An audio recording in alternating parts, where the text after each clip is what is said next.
আমার কাছে আসবেন না। দেখুন, আমাকে একদম স্পর্শ করার চেষ্টা করবেন না। আমাকে ছেড়ে দিন প্লিজ। আমাকে কিছু করবেন না। আপনারা হয়তো বুঝতে পারছেন না উপরোক্ত কথাগুলো কে বলল আর কেনই বা সে এইসব কথা বলল। চলুন একটু অতীত থেকে ঘুরে আসি। কলেজের সবচেয়ে মেধাবী এবং ট্যালেন্টফুল ছাত্র ছিল শাকিল। ছেলেটা নেশা করা তো দূরের কথা, আজ পর্যন্ত একটা সিগারেটও টান দিয়ে দেখেনি সে। দিনের বেশি সময় ছেলেটা বই নিয়েই ব্যস্ত থাকতো। কোনো মেয়ের সাথে কথা বলা তো দূরের কথা, আজ পর্যন্ত কোনো মেয়ের দিকে অন্য দৃষ্টিতেও তাকায়নি সে। বাবার অনেক টাকা থাকা সত্ত্বেও কোনোদিন কারোর সাথে কখনো টাকার অহংকার করেনি। ওই যে দূরের মেয়েকে দেখছেন, ওর নাম বৃষ্টি। কলেজের প্রায় সব ছেলের ক্রাশ। আজ পর্যন্ত অনেকগুলো প্রেমের প্রস্তাব পেয়েছে, কিন্তু সেইগুলো কখনো অ্যাকসেপ্ট করেনি সে। একদিন টিফিনের সময় সবাই যখন খেলাধুলা করছিল, শাকিল তখন ক্যাম্পাসের বটগাছের নিচে বসে বই পড়ছিল। এমন সময় বৃষ্টি এসে শাকিলের পাশে বসলো। শাকিল একবার বৃষ্টির দিকে তাকিয়ে আবার পড়া শুরু করলো। কিছু সময় দুইজন নীরব থাকার পর বৃষ্টি বলল, তুমি কলেজের সবচেয়ে ট্যালেন্টফুল ছাত্র, তাই না? ট্যালেন্টফুল ছাত্র কিনা জানি না, তবে ভালো করার চেষ্টা করি। আমরা কি ফ্রেন্ড হতে পারি? মেয়েটার কথা শুনে ছেলেটা মেয়েটার দিকে অবাক দৃষ্টিতে তাকিয়ে রইল। আজ পর্যন্ত কেউ তার সাথে বন্ধুত্ব করতে চায়নি, এই মেয়েটাই প্রথম যে তার সাথে বন্ধুত্ব করতে চেয়েছে। এই যে, কি দেখছো? ফ্রেন্ডস? হ্যাঁ, অবশ্যই। তারপর থেকে শুরু হয় তাদের বন্ধুত্ব। প্রথমে আপনি আপনি থেকে শুরু করে তারপর তুমি, তারপরে তুইতে চলে এসেছে। দুজনে একে অপরকে ছাড়া এক মুহূর্তও চলতে পারে না। একে অপরের সঙ্গে দুষ্টুমি করা, একে অপরকে শাসন করাই ছিল তাদের বন্ধুত্ব। এমন ভাবেই চলতে থাকে। চলতে চলতে কখন যে শাকিল মেয়েটাকে ভালোবেসে ফেলে নিজেও জানে না, কিন্তু কখনো নিজের মনের কথা মুখ ফুটে বলতে পারেনি, সাহসী পায় না। একদিন ভাবে আজ বৃষ্টিকে তার মনের কথা বলে দিবে। দুজনে সেই বট গাছের নিচে বসে আছে। কিছু সময় নিস্তব্ধ থাকার পর শাকিল বলল, বৃষ্টি, তোমাকে একটা কথা বলবো। কি কথা বলো? আমি তোমাকে ভালোবেসে ফেলেছি। তোমাকে ছাড়া আমি একটা মুহূর্তেও চলতে পারি না। যেখানেই যাই সেখানেই শুধু তোমাকেই। কথাটা শেষ হওয়ার আগেই শাকিলের গালে ঠাস করে একটা থাপ্পড় মারলো বৃষ্টি। শাকিল গালে হাত দিয়ে বসে আছে আর ভাবতেছে, আমি আসলেই কাউকে ভালোবাসার যোগ্য না। আমার মতো একটা ছেলেকে কেই বা ভালোবাসবে। এমন সময় বৃষ্টি বলল, এই কথাটা বলতে এত দেরি করলে কেন? আমিও তোমাকে ভালোবাসি। সেই প্রথম যেদিন তোমাকে দেখেছিলাম, সেদিনই তোমাকে আমার ভালো লেগে গেছিল। একটা কিস দাও তো। এই না, আমার লজ্জা করে। শাকিল বৃষ্টির কপালে একটা চুমু দিয়ে বৃষ্টিকে তার বুকে জড়িয়ে নিল। এভাবেই পেরিয়ে যেতে থাকলো তাদের সময়। এগোতে থাকলো দিনের পর দিন। শাকিল বৃষ্টিকে খুব বেশি ভালোবাসতো, কিন্তু বৃষ্টি কখনো শাকিলকে ভালোবাসতো না, ভালোবাসতো তার টাকাকে।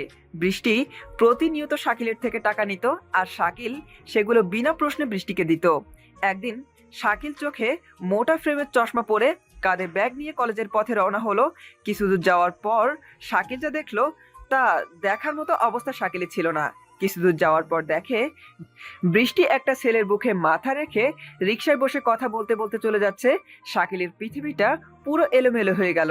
শাকিলের মনে হচ্ছে যেন তার পায়ের তলা থেকে মাটি সরে যাচ্ছে। শত কষ্টের মাঝেও শাকিল কলেজে চলে আসলো। কলেজে আসতেই বৃষ্টি তার সামনে এসে দাঁড়ালো। ছেলেটাকে, কোন ছেলেটা? ওই যে একটু আগে তোমার সাথে রিক্সায় আসলো। ওইটা আমার বয়ফ্রেন্ড। বয়ফ্রেন্ড মানে? বয়ফ্রেন্ড মানে প্রেমিক। তাহলে আমি কে? তুমি কি করে ভাবলে তোমার মতো একটা খ্যাত ছেলেকে ভালোবাসবো আমি? তোমাকে আমার প্রয়োজন ছিল, তাই তোমাকে ব্যবহার করেছি। আর কখনো আমার সামনে আসবে না। কথাটা বলেই বৃষ্টি সেখান থেকে চলে গেল, আর শাকিল বোকার মতো সেখানে দাঁড়িয়ে রইল। শাকিলের আর ক্লাস করতে ইচ্ছা করছিল না, তাই শাকিল সেখান থেকে বাসায় চলে আসলো। সেদিনের পর থেকে সম্পূর্ণ বদলে যায় শাকিল। যে ছেলেটা মেয়েদের দিকে ফিরেও তাকাতো না, আজ সে ছেলেটা মেয়েদেরকে বিরক্ত করে। যে ছেলেটা একটা সিগারেটও টান দিয়ে দেখেনি কখনো, আজ সেই ছেলেটা বিভিন্ন নেশায় মগ্ন থাকে। যে ছেলেটা সন্ধ্যার পর থেকে বেরি হতো না, আজ সেই ছেলেটা অনেক রাত করে বাসায় ফেরে। প্রতিদিনের মতো আজ রাতেও নেশা করে বাসায় ফিরতেছে। তবে আজ নেশাটা একটু বেশি হয়ে গিয়েছে। বাসায় আব্বু আম্মু বোন কেউই নেই। সকলেই শাকিলের আব্বুর এক বন্ধুর মেয়ের বিয়ের দাওয়াতে গিয়েছে, তাই আজ একটু বেশি রাত করে বাসায় ফিরতেছে। প্রচুর নেশার জন্য একে বেঁকে গাড়ি চালাইতেছে। রাতে রাস্তায় এমনিতেই গাড়ি থাকে না, তাই কোনো সমস্যা হচ্ছে না। একটু দূরে তাকিয়ে দেখলো রাস্তার পাশে একটা মেয়ে দাঁড়িয়ে আছে। গাড়িটা একটু সামনে যেতেই মেয়েটা গাড়ি থামানোর জন্য হাত দিয়ে ইশারা দিল। ছেলেটা গাড়িটা দাঁড় করালো। ভাইয়া, আমাকে একটু লিফট দিবেন প্লিজ? অনেক বিপদে পড়েছি, রাস্তায় একটা গাড়িও পাচ্ছি না। উঠুন। ধন্যবাদ ভাইয়া। মেয়েটা গাড়িতে উঠে বসলো। শাকিল আবার গাড়ি চালাতে শুরু করলো। মেয়েটাকে দেখে শাকিল রাগে জ্বলে পড়ে যাচ্ছে। সেদিনের পর থেকে আর কোনো মেয়েকে সহ্য করতে পারে না সে। সেদিন শাকিলের নেশাটা একটু বেশি হয়ে গিয়েছিল, তাই কি করেছে সে নিজেও জানে না। ছেলেটা হাইওয়ে পেরিয়ে একটা জঙ্গলের রাস্তায় ঢুকলো। মেয়েটা ছেলেটাকে জিজ্ঞাসা করলো, ভাইয়া, এদিকে কোথায় যাচ্ছেন? আমার বাসা তো উল্টো দিকে। আপনি গাড়ি দাঁড় করান, আমি নেমে যাব। শাকিল গাড়ি থেকে পিস্তলটা বের করে মেয়েটার দিকে ধরে বলল, চুপ করে বস, বেশি কথা বললে পিস্তল দিয়ে মাথা ফুটো করে দেব। প্লিজ আমাকে যেতে দিন বাসায়। আমার মা বাবা আমার জন্য অপেক্ষা করছে। আবার কথা বলে। শাকিল গাড়িটা জঙ্গলের ভিতর একটা পোড়া বাড়িতে নিয়ে দাঁড় করালো। ছেলেটার এমন আচরণ দেখে ভয়ে মেয়েটার গলা শুকিয়ে গেল। ছেলেটা নেমে পিস্তলটা মেয়েটার দিকে ধরে বলল, নাম গাড়ি থেকে। আমার কাছে আসবেন না। দেখুন, আমাকে একদম স্পর্শ করার চেষ্টা করবেন না। আমাকে ছেড়ে দিন প্লিজ। আমাকে কিছু করবেন না। এখানে চেঁচিয়ে লাভ নেই, এখানে কেউ তোর চিৎকার শুনতে পাবে না। মেয়েটা গাড়ি থেকে নামলো। শাকিল মেয়েটাকে নিয়ে পোড়া বাড়ির ভিতরে ঢুকে মেয়েটাকে ঘরের ভিতরে ছুঁড়ে ফেলে দিল। ছেলেটা যত মেয়েটার কাছে এগোতে যাচ্ছে মেয়েটা তত দূরে সরে যাচ্ছে। একসময় মেয়েটার দেয়ালের সাথে পিঠ থেকে গেল। মেয়েটা চিৎকার করে কাঁদছে, তবুও তার কান্না কেউ শুনতে পাচ্ছে না। ছেলেটা মেয়েটার একদম কাছে চলে আসলো। মেয়েটা জানে এখন আর তার বাঁচার কোনো পথ নেই। মেয়েটা দুই চোখ বন্ধ করে নীরবে দু চোখের অশ্রু ফেলছে। ছেলেটা মেয়েটার সামনে এসে মেয়েটার ওড়না ছুঁড়ে মাটিতে ফেলে দিল। তারপর ছেলেটা মেয়েটাকে ধর্ষণ করলো। মেয়েটা চিৎকার করে কাঁদছে, কিন্তু তার আর্তনাদ শোনার মতো এখানে কেউ নেই, কারণ এই জঙ্গলে আশেপাশে কেউ থাকে না। এখানে শুধু থাকে বন্য পশু পাখি, যারা কখনো মানুষের ডাকে সাড়া দিতে পারে না। ছেলেটা ধর্ষণ করার পর মেয়েটার জামা কাপড় মেয়েটার দিকে ছুঁড়ে মারলো। মেয়েটা কাপড় জড়িয়ে ধরে আরো উচ্চ জোরে কাঁদা শুরু করে দিল। ছেলেটা করুণ সুরে বলল, কাপড়টা পরে নে। দেখ, কান্নাকাটি আমার একদম ভালো লাগে না। চুপ করে কাপড়টা পরে নিয়ে আমার পিছন পিছন আয়। মেয়েটা কাপড় চোপড় নিয়ে ছেলেটার সাথে পোড়াবাড়ি থেকে বেরিয়ে এসে গাড়িতে বসলো। ছেলেটা গাড়ি স্টার্ট করে জঙ্গলের রাস্তা পেরিয়ে আবার হাইওয়েতে উঠলো। মেয়েটা জানালা দিয়ে বাহিরে তাকিয়ে আছে আর নীরবে দুই চোখের অশ্রু ফেলছে। মেয়েটার শুধু বারবার মনে হচ্ছে চলন্ত গাড়ি থেকে নেমে আত্মহত্যা করতে, কিন্তু নিজের পরিবারের সবার মুখটা চোখের সামনে ভেসে ওঠার কারণে তাও পারতেছে না। কিছু দূর যাওয়ার পর একটু দূরে হাইওয়ে পুলিশ সব গাড়ি চেক করতেছে। শাকিল গাড়ি থেকে অজ্ঞান করার ওষুধটা বের করে সেই ওষুধটা রোমালে মিশিয়ে মেয়েটার মুখের সামনে ধরলো। মেয়েটার মুখের সামনে ধরতেই মেয়েটা নিমিষেই অজ্ঞান হয়ে গেল। এমন সময় হাইওয়ে পুলিশ গাড়ি থামানোর জন্য সিগন্যাল দিল। শাকিল গাড়িটা দাঁড় করাতেই হাইওয়ে পুলিশ বলল, কোথায় যাচ্ছেন? স্যার বাসায়। আপনার বাসা কোথায়? স্যার সামনেই। এই মেয়েটাকে? স্যার আমার বউ। উনি এইভাবে শুয়ে আছেন কেন? অনেক পথ জার্নি করে এসেছে তো, তাই হয়তো ঘুমিয়ে পড়েছে। ঠিক আছে, যান। তবে এরকম বেশি রাত করে রাস্তায় বেরোবেন না, কেমন? আচ্ছা। শাকিল আবার চালাতে শুরু করলো। কিছু পথ অতিক্রম করার পর গাড়িটা শাকিলের বাসার সামনে এসে দাঁড় করালো। মেয়েটা এখনো অজ্ঞান হয়ে পড়ে আছে। শাকিল মেয়েটাকে গাড়ি থেকে নামিয়ে কোলে তুলে নিয়ে হাঁটতে শুরু করলো। রুমের সামনে এসে চাবি দিয়ে রুমের দরজা খুলে মেয়েটাকে খাটের উপরে শুইয়ে বারান্দার কাছে এসে একটা সিগারেট ধরালো। সিগারেটের ধোঁয়া উঠছে আর নিজের কষ্টগুলোকে সিগারেটের ধোঁয়ার সাথে বাষ্প করে উড়িয়ে দিচ্ছে। একটা সিগারেট শেষ হওয়ার পর আর একটা, এরকম মোট 5টা সিগারেট শেষ করলো। তারপর বারান্দা থেকে মেয়েটার কাছে আসলো। মেয়েটার কাছে এসে দেখলো মেয়েটা এখনো অজ্ঞান হয়ে আছে। শাকিল টেবিলের উপর থেকে গ্লাসের পানি ঢেলে মেয়েটার মুখে ছিটিয়ে দিল। মেয়েটার জ্ঞান ফিরে আসলো। জ্ঞান ফিরতেই মেয়েটা বলল, আমি এখানে কেন? আমাকে ছেড়ে দিন প্লিজ। আমার সাথে আর কিছু করবেন না। আমাকে ছেড়ে দিন প্লিজ, আমাকে ছেড়ে দিন। ওই চুপ একদম, কাঁদবি না বলছি। আমাকে বাসায় যেতে দিন। বল, কোথায় তোর বাসা? আমি পৌঁছে দেব। না, আপনাকে পৌঁছে দিতে হবে না। আপনি শুধু আমাকে এখান থেকে যেতে দিন, প্লিজ। মেয়েটা ওর বাসার ঠিকানা বলল। শাকিল মেয়েটাকে নিয়ে গাড়ির সামনে গিয়ে বসলো। গাড়ি তার নিজের গতিতে চলতেছে। মেয়েটা শুধু নীরব হয়ে বাইরে তাকিয়ে আছে। তার প্রচুর চিৎকার করে কাঁদতে ইচ্ছে করতেছে, কিন্তু পারতেছে না।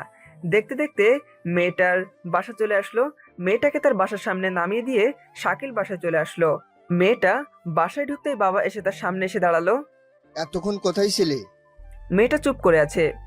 কি হলো, কথা বলতিস না কেন? বাসায় আসতে এত রাত হলো কেন? আসলে আব্বু নীলার পার্টিটা একটু বেশি সময় ধরে হয়েছে। এরপর থেকে আর কখনো রাতে কোথাও যাবি না। যা, রুমে যা। মেয়েটা রুমে চলে গেল। রুমে গিয়ে দরজা আটকে দিয়ে চিৎকার করে কাঁদতে শুরু করলো। রুমটা সাউন্ড প্রুফ, তাই ভেতরের কান্নার আওয়াজ বাইরে আসছে না। এমন সময় কারো দরজার আঘাত করার আওয়াজ শোনা গেল। দরজায় আঘাত করার শব্দ শুনে মেয়েটা চমকে উঠল। দ্বিতীয়বার দরজায় আঘাত করতেই মেয়েটা নিজের দুই চোখের অশ্রু মুছে নিয়ে দরজা খুলে দিল। দরজাটা খুলতেই সামনে তাকিয়ে দেখে তার মা দাঁড়িয়ে আছে। মেয়েটা আবার তার মাকে জড়িয়ে ধরে চিৎকার করে কাঁদতে শুরু করলো। কি রে লামিয়া, কাঁদছিস কেন? কি হয়েছে বল আমাকে। আব্বু বকা দিয়েছে দেখে কাঁদছিস, তাই না? কাঁদিস না, তোর আব্বু তোকে অনেক ভালোবাসে, তোর ভালোর জন্য এসব কথা বলেছে। আর শোন, এরপর থেকে আর এত রাত করবি না। ঘরের মেয়ে এত রাত করে বাহিরে থাকলে লোকে কি বলবে? আর কাঁদিস না, তুই খুব ক্লান্ত, আমি চলে যাচ্ছি। তুই রুমের দরজা আটকে ঘুমিয়ে পড়, কেমন? কথাটা বলেই লামিয়ার মা রুম থেকে বেরিয়ে গেল। লামিয়া রুমের দরজাটা আটকে শাওয়ার নিতে চলে গেল। শাওয়ার নিয়ে এসে বিছানায় শুয়ে পড়লো। চোখটা বন্ধ করতেই চোখের সামনে সেই ধর্ষণের দৃশ্য এইগুলোই ভেসে উঠেছে। কিছুতেই ঘুমাতে পারতেছে না লামিয়া। অন্যদিকে শাকিল বাসার ছাদে একা একা বসে সিগারেটের ধোঁয়া বাষ্প করে ওড়াচ্ছে, আর ওই দূর আকাশের চাঁদটার দিকে তাকিয়ে আছে। ছেলেটা মনে মনে ভাবতেছে, আজ আমার নেশার জন্য একটা নিরীহ মেয়ের জীবন এভাবে নষ্ট হয়ে গেল। অন্য একটা মেয়ের জন্য একটা নিষ্পাপ মেয়ের জীবন নষ্ট করা কি ঠিক হলো? একদম নয়। জানি না মেয়েটা আমাকে কখনো কোন অবস্থায় ক্ষমা করবে কিনা, তবুও মেয়েটার জীবন এভাবে শেষ হতে দেব না। মেয়েটা ধর্ষিতা জেনে কোনো ছেলেই তাকে বিবাহ করতে রাজি হবে না। তার জীবনটা শেষ হয়ে যাবে, এইটা আমি কিছুতেই হতে দেব না। আমি নিজে মেয়েটাকে বিয়ে করে নতুন করে ঘর বাঁধবো মেয়েটার সাথে। আমি সম্পূর্ণ ভালো হয়ে যাব, আর কখনো কোনো নেশা করব না। এইসব কথা ভাবতে ভাবতে কখন যে ছাদের উপরেই ঘুমিয়ে পড়েছি বুঝতেই পারিনি। আজ কলেজে আসতে ইচ্ছে করছিল না, নিজের অনিচ্ছা সত্ত্বেও কলেজে চলে আসলাম। কলেজে এসে দেখলাম আমার বেস্ট ফ্রেন্ড রাফি এখনো কলেজে আসেনি। রাফি আমার বেস্ট ফ্রেন্ড। রাফির সব কথা আমার সাথে, আর আমার সব কথাই রাফির সাথে শেয়ার করি। কলেজে এসে রাফিকে একটা ফোন করলাম। হ্যালো। কি রে, কই তুই? বাসায়? আজ কলেজে আসবি না? না রে দোস্ত। কলেজে আয় প্লিজ, তোর সাথে একটা জরুরি কথা আছে। কি কথা? ফোনে বল। ফোনে বলা যাবে না, তুই আসলে বলবো। আচ্ছা তুই দাঁড়া, আমি আসতেছি। কলেজ ক্যাম্পাসে বসে কিছু সময় অপেক্ষা করার পর রাফি কলেজে চলে আসলো।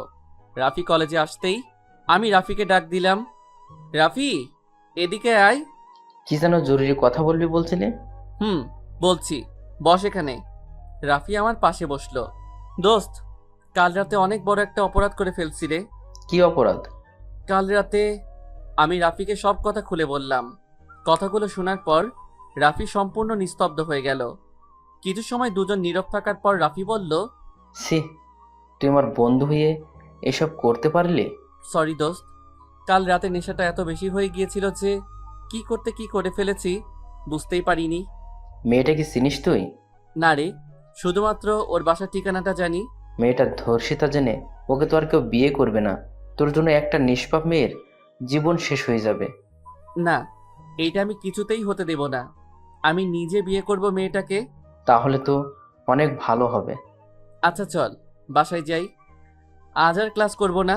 তারপর আমি আর রাফি কলেজ থেকে বেরিয়ে একটা রিক্সা নিয়ে রাফিদের বাসার সামনে নেমে গেল, আর আমি আমার বাসায় চলে আসলাম। বাসায় এসে ফ্রেশ হয়ে আমার রুমে এসে বসে আছি। এমন সময় আম্মু আমার রুমে আসলো। আম্মু আমার রুমে এসে বলল, টেবিলে খাবার দিয়েছি, খেতে আয়। আম্মু শোনো। কি কিছু বলবি? হুম। কি বলবি বল। আম্মু, তোমরা না আমার বিয়ের কথা বলছিলে না? তো আমি বিয়ে করতে রাজি, তবে আমার একটা শর্ত আছে। কি শর্ত? আমার একটা মেয়েকে খুব পছন্দ হয়েছে, আমি তাকেই বিয়ে করতে চাই। তাই নাকি? কে সে? নাম কি? কোথায় থাকে? নাম তো জানি না, তবে বাসার ঠিকানাটা জানি। আচ্ছা, তুই খেতে আয়, আমি তোর আব্বুকে বলে দেখি। তারপর আম্মু আমার রুম থেকে চলে গেল। কিছু সময় পর আমিও খেতে চলে আসলাম। এসে দেখি সবাই খেতে বসে গিয়েছে। আমি টেবিলে গিয়ে বসতেই আম্মু আমার জন্য প্লেটে খাবার বেড়ে দিল। খাওয়ার সময় আম্মুকে চোখ দিয়ে ইশারা দিলাম কথাটা আব্বুকে বলার জন্য। কিছু সময় পর আম্মু বলল, যদি রাগ না করো তবে তোমাকে একটা কথা বলবো। কি কথা বলো? তোমার ছেলের একটা মেয়েকে খুব পছন্দ হয়েছে, ও তাকেই বিয়ে করতে চায়। তাই নাকি ভাইয়া? নাম কি তার? কোথায় থাকে? চুপ করো। ওর জন্য আমি আমার বন্ধুর মেয়েকে পছন্দ করে রেখেছি। আমার পছন্দ করা পাত্রীকেই ওকে বিয়ে করতে হবে। কিন্তু আব্বু। কিন্তু নয়, আমি আমার বন্ধুকে কথা দিয়েছি, আমি আমার কথা ফিরিয়ে নিতে পারবো না। আমার পছন্দ করা পাত্রীকেই তোমাকে বিয়ে করতে হবে, ব্যাস। আমার জন্য মেয়েটার জীবন কি এভাবে শেষ হয়ে যাবে? আমার এই পাপটা কি সারা জীবন এইভাবে আমাকে কুড়ে করে খাবে? সারা জীবন কি মেয়েটার কাছে অপরাধী হয়ে থাকবো? আজ যদি মেয়েটাকে আমি বিয়ে না করতে পারি, তাহলে তো আমি কখনোই নিজেকে ক্ষমা করতে পারবো না। রাগের বশে প্লেটটা নিচে ছুঁড়ে ফেলে দিয়ে সেখান থেকে রুমে চলে আসলাম। রুমে এসে পকেট থেকে সিগারেটের প্যাকেটটা বের করে একটা সিগারেট ধরালাম। সিগারেটটা ধরিয়ে খুব দ্রুততার সাথে টানতে শুরু করলাম। নিজের শরীরের ভিতর থাকা কষ্টগুলোকে পুড়িয়ে ফেলছি, আর সিগারেটের ধোঁয়ার সাথে সেগুলো বাষ্প করে উড়িয়ে দিচ্ছি। হঠাৎ আম্মু আমার রুমে চলে আসলো। এসেই আমার গালে একটা বসিয়ে দিল। আমি মাথা নিচু করে বসে আছি। তুই আবার সিগারেট খাচ্ছিস? কতদিন না বলেছি এইসব কিছু খাবি না। একটা মেয়ের জন্য কেন নিজের জীবন এভাবে শেষ করছিস? তোর আব্বুকে তো চিনিসই, উনি একবার যা বলে তাই করে। তুই তোর আব্বু পছন্দ করা মেয়েকে বিয়ে কর, তোর আব্বু কখনো তোর খারাপ চাইবে না। উফ আম্মু, তুমি আমার রুম থেকে যাও তো, আমাকে একটু একা থাকতে দাও। যাচ্ছি, তবে কথাটা ভেবে দেখিস। আম্মু রুম থেকে চলে গেল। আমার খুব ক্লান্ত লাগছে, তাই ঘুমানোর জন্য বিছানায় শুয়ে পড়লাম, কিন্তু কিছুতেই ঘুমাতে পারছি না। চোখটা বন্ধ করলেই সেই মেয়েটার অসহায় মুখটা ভেসে উঠছে। আজ সারাদিনে লামিয়া একবারও বাসা থেকে বের হয়নি। কিভাবেই বা বের হবে সে? তার এই ধর্ষিতা মুখ কাকে দেখাবে? কেউ বা তার অসহায়তাটা বুঝবে? সে যে এখন ধর্ষিতা, ধর্ষিতাকে সমাজের কেউই পছন্দ করে না। আমরা সবাই তাদের ঘৃণা করি। একজন মেয়ে কি কখনো নিজের ইচ্ছে ধর্ষিতা হয়? কখনোই নয়। একজন নিরীহ মেয়েকে ধর্ষণটা কিন্তু আমরা সমাজের মানুষরাই করে থাকি, অথচ আমরাই তাদের খারাপ দৃষ্টিতে দেখি। কালকে রাতের পর থেকে লামিয়া সম্পূর্ণ নিস্তব্ধ হয়ে গিয়েছে। লামিয়া আর কারোর সাথে তেমন কথা বলে না। তার জীবন থেকে যেন হাসি মুখটাই সম্পূর্ণ হারিয়ে গিয়েছে।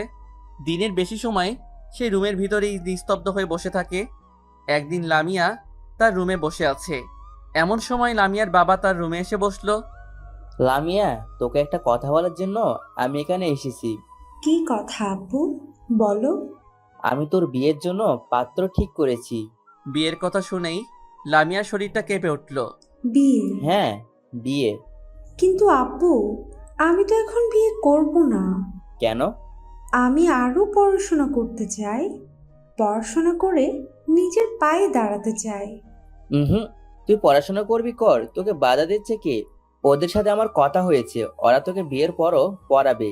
কিন্তু আব্বু, তবুও আমি এখন বিয়ে করব না। কিন্তু কেন? আমি এখন বিয়ে করতে চাই না। মেয়েটা কিভাবেই বা তার বাবাকে বোঝাবে যে সে ধর্ষিতা? তাই সে বিয়েটা করতে রাজি হচ্ছে না।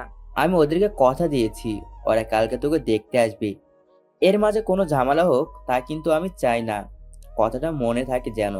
কথাটা বলেই লামিয়ার বাবা রুম থেকে বেরিয়ে গেল। লামিয়া থ হয়ে বসে পড়ল। দেখতে দেখতে তার দু চোখে পানি চলে এসেছে। তার এই জীবন আর সহ্য হইতেছে না। মনে হচ্ছে এই স্বার্থপর পৃথিবী ছেড়ে অজানা একটা দেশে চলে যেতে। যেখানে কোনো যৌন ক্ষুধা থাকবে না, থাকবে না এদের মতো মানুষরূপী পশুরা যারা মেয়ে দেখলে ঝাঁপিয়ে পড়ে তাদের এই দেহটাকে ভোগ করার জন্য। লামিয়া উচ্চস্বরে কাঁদছে, কিন্তু কেউ তার কান্না শুনতে পারছে না। সবাই শুধু মানুষের বাহিরটাই দেখে, কিন্তু কেউ কখনো কোনো মানুষের ভেতরটা দেখে না। আজ নিজের অনিচ্ছা সত্ত্বেও শাকিল তার বিয়ের জন্য পাত্রী দেখতে যাচ্ছে। আজ শাকিলের মুখে একটুও হাসি নেই। হাসি থাকবেই বা কি করে? সে যে এখন ধর্ষক। একটা মেয়ের জীবন সম্পূর্ণ নষ্ট করে ফেলেছে সে। চোখের সামনে শুধু সেই মেয়েটার মুখটাই ভেসে উঠছে। ইচ্ছে করছে গাড়ি থেকে লাফ দিয়ে নেমে ওই মেয়েটার কাছে ছুটে যেতে, কিন্তু নিজের বাবার মান সম্মানের কথা ভেবে সেটাও পারছে না। দেখতে দেখতে হঠাৎ করে গাড়িটা লামিয়াদের বাসার সামনে দাঁড় করালো। শাকিল তো পুরোই টাসকি খেয়ে গেল। আব্বু গাড়িটা এখানে দাঁড় করালো কেন? তবে কি লামিয়া আব্বুকে সব কথা বলে দিয়েছে? আল্লাহ বাঁচাও আমারে, জানি না এখন আমার কি হয়। আমি আব্বুকে বললাম, আব্বু গাড়িটা এখানে দাঁড় করালে কেন? এটাই তো আমার বন্ধুর বাসা। লামিয়ার ছোট বোনের সাথে আমার বিয়ে নাকি? যদি তাই হয় তবে তো আমি পুরাই বাস খেয়ে যাব। কি রে ভাইয়া, তুই কি গাড়ি থেকে নামবি না নাকি? নামছি তো। তারপর গাড়ি থেকে নেমে বাসার ভিতরে ঢুকলাম। আমাদের সকলকে একটা রুমে বসতে দিয়ে সকলকে খাওয়ার জন্য শরবত দেওয়া হলো। আমি শরবতটা মুখে দেব এমন সময় মাথায় ইয়া বড় একটা ঘোমটা দিয়ে বউকে নিয়ে আসা হলো। লামিয়া কই? লামিয়াকে তো দেখতেছি না। লামিয়ার কথা ভাবতেই মনটা খারাপ হয়ে গেল। জানি না মেয়েটা কখনো আমাকে ক্ষমা করবে কিনা। সকলের কথায় মেয়েটার মাথার ঘোমটাটা খুলে দেওয়া হলো। ঘোমটাটা খুলতেই আমি থ হয়ে গেলাম। মেয়েটাকে দেখেই বড় একটা ঝাটকা খেলাম। আমার হাত থেকে শরবতের গ্লাসটা নিচে পড়ে গিয়ে ভেঙে চুরমার হয়ে গেল। আরে এইটা আমি কি দেখছি? এইটা তো লামিয়া। তার মানে লামিয়ার সাথে আমার বিয়ের কথা চলছিল। যাক, একদিক থেকে ভালোই হবে, আমি নিজের পাপের প্রায়শ্চিত্তটা করার একটা সুযোগ পেয়ে গেলাম। লামিয়ার দিকে লক্ষ্য করলাম। আমাকে দেখে লামিয়া রাগে লাল হয়ে গেল। মনে হচ্ছে যেন আমাকে কাছে পেলে সম্পূর্ণ চিবিয়ে খেয়ে ফেলতো। আমি বললাম, আমরা কি একটু 5টা মিনিট আলাদা কথা বলতে পারি? পারবে না কেন? তোমরা দুজন দুজনকে ভালো করে চিনে নাও। আপনি একটু ছাদে আসবেন? আমি বাসার ছাদে চলে গেলাম। ছাদে কিছু সময় অপেক্ষার পর লামিয়া ছাদে চলে আসলো। দুজনই নীরব হয়ে দাঁড়িয়ে আছি। কিছু সময় পর লামিয়া বলল, বলুন, কি জন্য এখানে ডেকেছেন? আপনি আমাকে ক্ষমা করে দিন প্লিজ। আমি আসলে ইচ্ছে করে কিছু করিনি। ক্ষমা তো তাকেই করা যায় যে না জেনে ভুল করে, কিন্তু আপনি, ছি। সেদিন নেশাটা এত বেশি হয়ে গিয়েছিল যে কি করতে কি করে ফেলেছি বুঝতেই পারিনি। আপনি একজন নারীর পবিত্র দেহটাকে অপবিত্র করেছেন। এই পাপের কখনো ক্ষমা হয় না। দেখুন, আমি তো আর অন্য কাউকে বিয়ে করছি না, আমি তো আপনাকেই বিয়ে করতেছি। আমার জীবনটা সম্পূর্ণ নষ্ট করে এখন এসেছেন করুণা করতে? না, বিশ্বাস করুন, আমি সম্পূর্ণ ভালো হয়ে যাব, আর কখনো কোনো নেশা করব না। আর তাছাড়া এখন তো আমি আপনার হবু বর। আপনাকে আমি কখনোই আমার বর হিসেবে মানে নিতে পারবো না। কিন্তু কেন? ধর্ষক কখনো কারো বর হতে পারে না। কথাটা বলেই লামিয়া ছাদ থেকে চলে গেল, আর আমি সেখানে স্থির হয়ে দাঁড়িয়ে রইলাম। সত্যি তো, আমি তো একজন ধর্ষক, আর ধর্ষক কখনো কারো বর হতে পারে না। জানি না লামিয়া আমাকে বিয়ে করতে রাজি হবে কিনা। মনে হয় হবে না। আমার সাথে তার বিয়েটা ভেঙে দেবে হয়তো। আমি ছাদ থেকে রুমে চলে আসলাম। রুমে এসে আমার বন্ধু রাফির কাছে যা শুনলাম তা শুনে তো আমি নিজের কানকেই বিশ্বাস করতে পারছি না। রাফি, এই সেই মেয়ে যাকে আমি সেদিন ধর্ষণ করেছিলাম। কি সত্যি? হুম। তাহলে তো ভালোই হলো, বিয়ের আগে বাসরটা করেই ফেলছিস। লামিয়া নিশ্চয়ই বিয়েটা ভেঙে দিয়েছে, তাই না? আরে না, লামিয়া তো তোকে বিয়ে করতে রাজি। সবাই তোদের বিয়ের জন্য দিন দেখছে। সত্যি দোস্ত? আজ আমি অনেক খুশি। লামিয়াকে নিয়ে আমি নতুন করে ঘর বাঁধবো, যেখানে আমি আর তুমি ছাড়া কেউ থাকবে না। নিজের পাপের প্রায়শ্চিত্ত করার জন্য একটা সুযোগ পাবো। লামিয়াকে নিজের হাতে আংটিটা পরিয়ে দিয়ে বিয়ের দিন তারিখ ঠিক করে চলে আসলাম। সামনের শুক্রবারে আমাদের বিয়েটা ঠিক করা হলো। আপনারা সকলে আমন্ত্রিত, বিয়েতে আসবেন কিন্তু। আজ আমার গায়ে হলুদ। বাড়িটাকে অনেক সুন্দর করে সাজানো হয়েছে। বাড়িটাকে দূর থেকে দেখে চেনাই যাচ্ছে না। কোনে বাড়ি থেকে মেয়ের বোনেরা আমার জন্য হলুদ নিয়ে আসলো। ব্যাপারটা কি? মেয়ের বোনেরা হলুদ নিয়ে আসছে কেন? নিশ্চয়ই খারাপ কোনো মতলব আছে। দেখাই যাক না কি হয়। আমার হবু শালিকারা হলুদের বাটিটা নিয়ে আমার কাছে চলে আসলো। বউ যদি হবু হয় তাহলে শালিকারা হবু হবে না কেন? বাহ, কি বুদ্ধি আমার! এই জন্যই তো পরীক্ষায় এত কম নম্বর পাই। যাই হোক, শালিকারা আমার সামনে এসে দাঁড়ালো। তখন মেঘলা বলল, মেঘলা লামিয়ার একমাত্র ছোট বোন। দুলা ভাই, আপনার গাল দুটো দেন তো। কেন? গাল দিয়ে কি করবে? কিস করবে বুঝি? জি না, আপনার কিস খাওয়ার ইচ্ছে হয়, আপনি আপুর থেকে খায়েন। তাহলে কি করবে? এই হলুদ দিয়ে আপনার দুগালে একটু আদর করব। কি ব্যাপার? হলুদ এমন লাল দেখা যাচ্ছে কেন? কি হলো দুলা ভাই, দেব? কি আর করব, হাজার হলেও তো শালিকা বলে কথা, তার কথা কি আর ফেলতে পারি? আমার দু গাল মেঘলার দিকে এগিয়ে দিলাম। নিজের ইচ্ছা মতো সবাই আমার গালে হলুদ মেখে দিয়ে হাসতে হাসতে চলে গেল। ওরা যাওয়ার কিছু সময় পরই আমার গাল দিয়ে আগুন বেরোতে শুরু করলো। দু গাল ঝালে জ্বলে পড়ে যাচ্ছে। তার মানে হলুদের সাথে মরিচের গুঁড়া মেশানো ছিল। খাইছে আমারে। বলেই দিলাম এক দৌড়ে সোজা বাড়ির পাশের পুকুরটাতে নেমে পড়লাম। সেখানে অনেক সময় থাকার পর বাসায় এসে গোসল করলাম। বিকেলে আমার বন্ধু রাফিকে বললাম, দোস্ত, আমার একটা কাজ করতে পারবি? কি কাজ বল? 500 টাকার একটা এবং 1000 টাকার 3টা নোট হাতে দিয়ে বললাম, এই নে। কি করবে এত টাকা দিয়ে? এই টাকাগুলো বাজার থেকে ছাপিয়ে নিয়ে আয়। কেন বলতো? এত প্রশ্ন করিস কেন? যা বলছি তাই কর। রাফি টাকাগুলো ছাপাতে বাজারে চলে গেল। রাতে টাকাগুলো ছাপিয়ে নিয়ে এসে আমার হাতে দিল রাফি। তারপর রাফি আর আমি একসাথে শুয়ে পড়লাম। কিছু সময় পর আমি বললাম, রাফি, কাল একটা কাজ করবি? তোর কোন কাজটা আমি করিনি বলতো? কালকে ওরা যখন টাকা নেওয়ার জন্য গেটে আটকাইবে, তখন এই ছাপানো টাকাগুলো ওদের দিয়ে চলে আসবি। কি বলছিস ভাই? ওরা জানতে পারলে আমাকে হেভি মার দিবে। তোকে যা বলছি তাই করবি। আর এত ভয় পাচ্ছিস কেন? আমি তো আছি। সেটাই তো বড় ভয়। কি বললি তুই? কই কিছু না তো। আমি আবার কি বললাম? আচ্ছা, এখন ঘুমা, কাল তাড়াতাড়ি উঠতে হবে। তারপর দুজন একসাথে ঘুমিয়ে পড়লাম। আজ আমার বিয়ে। সেই কখন থেকে ফ্রেন্ডের সাথে মাইক্রোতে বসে আছি, এখনো পর্যন্ত আমার চাচাতো খালাতো ফুফাতো বোনদের আসার কোনো নামগন্ধই নেই। আসলে মেয়ে মানুষ এইরকমই, একবার সাজতে বসলে আর উঠতেই চায় না। আমার বিয়ের জন্য একটা বাস আর একটা মাইক্রো ঠিক করা হয়েছে। ওই তো ওরা সবাই চলে এসেছে। তারপর সবাই চললাম কনে বাড়িতে যাওয়ার উদ্দেশ্যে। মাইক্রোতে বেশ কিছু সময় অপেক্ষার পর আমরা বিয়ে বাড়িতে চলে আসলাম। বাহ, বাড়িটাকে বেশ সুন্দর করে সাজানো হয়েছে তো। বিয়ে বাড়ির গেটেই আমাদের সকলকে আটকে দেওয়া হলো। মিষ্টি আর শরবত খাওয়ানোর পর রাফি বলল, গেটটা এখন খুলে দিলে আমরা ভেতরে যেতে পারি। না না, আগে 5,000 টাকা দিন, তারপর গেট খুলে দেওয়া হবে। ওমর খোদা, এত টাকা আমরা দিতে পারবো না। 1000 টাকা দে। জি না, 1,000 টাকা আমরা নেব না। তাহলে কম কত চান বলুন? ঠিক আছে, আপনারা 3,000 টাকাই দেন। আচ্ছা, এই নেন 3000 টাকা। এর সাথে আপনাদের 500 টাকা বাড়িয়ে দিলাম। তারপর গেট খুলে দেওয়া হলো। সকলেই যে যার মতো করে ভেতরে ঢুকলো। আসার সময় আমি আর রাফি রাজ্যজয়ী একটি হাসি দিয়ে চলে আসলাম। আমার গালে মরিচের গুঁড়া দেওয়া। এবার দেখো কেমন লাগে। ওগুলো তো আসল টাকা না, ওগুলো ছিল বাজারে ছাপানো টাকা।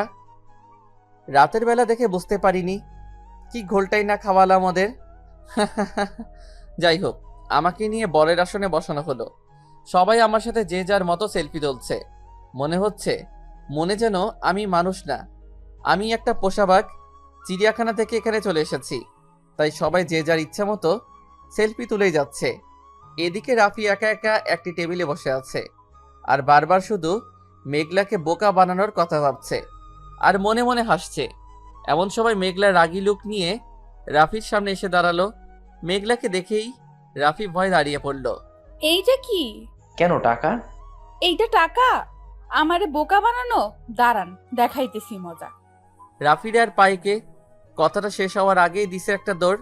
মেঘলাও রাফির পিছন পিছন দৌড় দিল। রাফি দৌড়ে সিঁড়ি বেয়ে ছাদে উঠে পড়ল। মেঘলাও তার পিছন পিছন আসছে।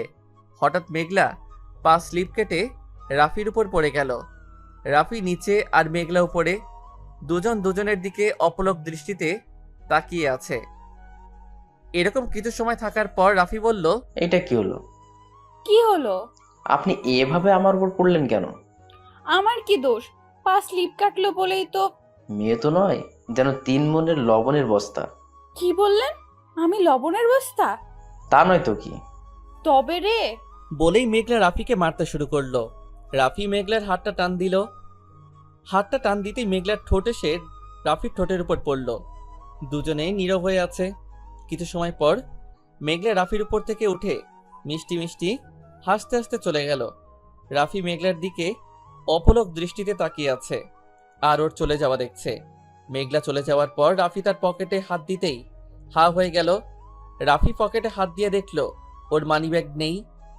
ওর আর বুঝতে বাকি রইল না এই কাজটা কে করেছে। তাই তো বলি, মেয়েটা যাওয়ার সময় এমন মিষ্টি হাসি দিয়ে চলে গেল কেন? ওই শালা শাকিলের জন্য আমার মানিব্যাগে থাকা 5,000 টাকা হারিয়ে গেল। আল্লাহ, তুমি আমার উপরে উঠাই আনাও। এদিকে আমি একা একা বরের আসনে বসে আছি আর ওই দূরে আমার হবু বউয়ের দিকে তাকিয়ে আছি। এমন সময় ওই শালা শাকিলের জন্য আমার মানিব্যাগে থাকা 5,000 টাকা হারিয়ে গেল। আল্লাহ, তুমি আমার উপরে উঠাই আনাও। এদিকে আমি একা একা বরের আসনে বসে আছি আর ওই দূরে আমার হবু বউয়ের দিকে তাকিয়ে আছি। এমন সময় রাফি এসে আমার সামনে বসলো। কিরে রাফি, এতক্ষণ কোথায় ছিলি? ভাই, তুই তো আমারে পুরাই বাঁশ খাইয়ে দিছস। কেন রে, আমি আবার কি করলাম? কি করিসনি তাই বল। তোর ওই নকল টাকার জন্য মেঘলা আমার পকেট মেরেছে। কিভাবে? রাফি আমাকে সব ঘটনা খুলে বলল। তাই নাকি? 3,000 টাকার জন্য আমার মানিব্যাগে থাকা 5,000 টাকা মেরে দিয়েছে। ভালো তো। দাঁড়া, তোর হাসা বের করছি। তোর ফোনটা দে তো। কেন রে, ফোন দিয়ে কি করবি? মেঘলার থেকে টাকা ফেরত চাইবি নাকি? তোকে দিতে বলছি দে। আমি আমার ফোনটা বের করে রাফির হাতে দিলাম। কিছুক্ষণ চাপার পর রাফি ফোনটা আমার হাতে দিয়ে চলে গেল। আহ, মেঘলার কি বুদ্ধি! শেষ পর্যন্ত এভাবে নিজের টাকা আদায় করে নিল। যাক, একদিক থেকে ভালোই হয়েছে, আমার টাকাটা তো বেঁচে গিয়েছে। যা গিয়েছে সব রাফির গিয়েছে। কিছু সময় পর আমার ফোনে বিকাশ থেকে একটা মেসেজ আসলো, ইওর অ্যাকাউন্ট হ্যাজ বিন 15,000 টাকা। হাই হাই, আমার বিকাশে আর মাত্র 15,000 টাকা আছে। কেন? কালকেই তো দেখলাম 20,000 টাকা।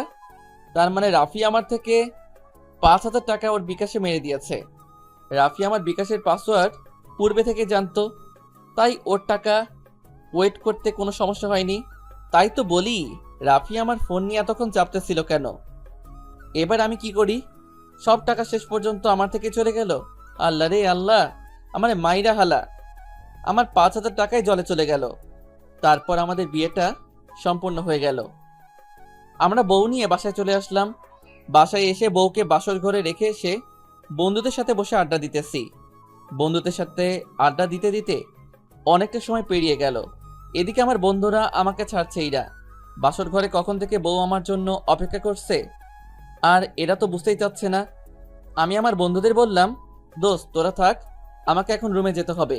কেন রে, এত তাড়া কেন? বাসর ঘরে তোদের ভাবি আমার জন্য অপেক্ষা করছে। ভাবির কাছ থেকে আর দূরে থাকতে মন চাইতেছে না, না? আচ্ছা যা, তবে বাসর ঘরে বিড়ালটা ঠিক মতো মারিস। তারপর আমি আমার বন্ধুদের কাছে থেকে আমার রুমে চলে আসলাম। রুমের দরজার সামনে দাঁড়াতেই চোখ পড়লো আমার চাচাতো মামাতো খালাতো বোনদের উপর। দেখি ওরা লামিয়ার সাথে বসে আড্ডা দিচ্ছে। আমি রুমের ভিতরে ঢুকতেই ওরা সকলেই রুম থেকে বেরিয়ে আসলো। বেরিয়ে আসার সময় আমার মামাতো বোন মায়া বলল, তোর সাথে এখানে আমি থাকতাম, কিন্তু কিছু স্বপ্ন স্বপ্নই থেকে যায়, তা কখনো বাস্তবে রূপ নিতে পারে না। ভালো থাকিস তোরা, লামিয়ারে কখনো কষ্ট দিস না। কথাটা বলেই মায়া রুম থেকে বেরিয়ে গেল। তখন আমার খালাতো বোন তানজিলা বলল, ভাইয়া, বিড়ালটা একটু জোরে মারিস কিন্তু। বলেই সবাই হাসতে হাসতে বেরিয়ে গেল। আমি রুমের দরজা আটকে দিয়ে লামিয়ার সামনে গিয়ে দাঁড়ালাম। লামিয়ার সামনে গিয়ে দাঁড়িয়ে ওর ওই গোলাপি ঠোঁট দুইটার দিকে তাকালাম। ওর ঠোঁট দুইটার দিকে তাকিয়ে নিজেকে আর সামনে রাখতে পারলাম না। আমি লামিয়ার দিকে হাত বাড়াতেই লামিয়া বলল, আমাকে একদম স্পর্শ করার চেষ্টা করবেন না। কিন্তু কেন? আমি তো এখন তোমার স্বামী। ধর্ষক কখনো কারো স্বামী হতে পারে না। তাহলে আমাকে বিয়ে করেছো কেন? আপনার পাপের শাস্তি দেওয়ার জন্য। আপনি কখনো আমার থেকে স্ত্রীর অধিকার পাবেন না। লামিয়া তো সত্যি কথাই বলেছে। আমি তো একজন ধর্ষক, আর ধর্ষকের কখনো কারো স্বামী হওয়ার কোনো অধিকার নেই। ধর্ষকরা হলো সমাজের সবচেয়ে নিকৃষ্ট ব্যক্তি, যাদের সমাজের কেউই পছন্দ করে না। আমি মাথা নিচু করে ঘুমানোর জন্য বিছানার দিকে পা বাড়ালাম। তখন লামিয়া বলল, আমি আপনার সাথে এক বিছানায় ঘুমাতে পারবো না। তাহলে এখন কি করব? আপনি নিচে ঘুমাবেন নাকি আমি নিচে ঘুমাবো? আপনাকে নিচে ঘুমাতে হবে না, আমি নিচে ঘুমাইতেছি। কথাটা বলেই আমি একটা চাদর আর একটা বালিশ নিয়ে নিচে বিছানা করে শুয়ে পড়লাম। একে তো শীতের রাত, তার উপর নিচে শুয়ে আছি।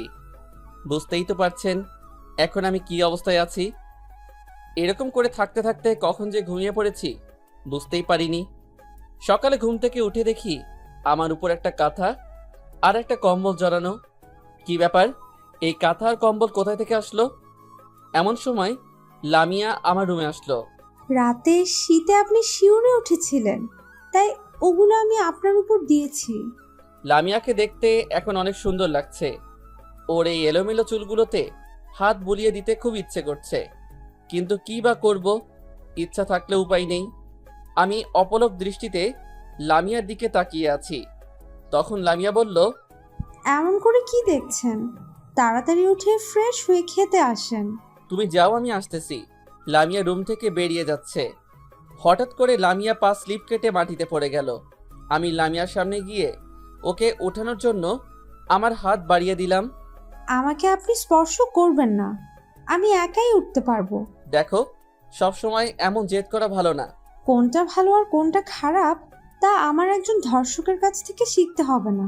লামিয়ার কথাটা শুনেই বুকের ভেতরটা কেঁপে উঠল। আমি সেখান থেকে রুমে চলে আসলাম। লামিয়া আস্তে আস্তে উঠে পায়ে আঘাত নিয়ে খাবার রুমে চলে গেল। পরে আমি ফ্রেশ হয়ে খাবার রুমে চলে আসলাম। সেখানে এসে দেখি আমার বন্ধুরা সবাই খাবার টেবিলে বসে আছে। আমি গিয়ে বসতেই লামিয়া সকলের জন্য টেবিলে খাবার বেড়ে দিল। তারপর আমি খাওয়া দাওয়া করে বন্ধুদের সাথে একটু আড্ডা দিতে বের হলাম। বিকালে লামিয়াদের বাড়ি থেকে লোকজন আসলো। বাড়ি ভর্তি লোক।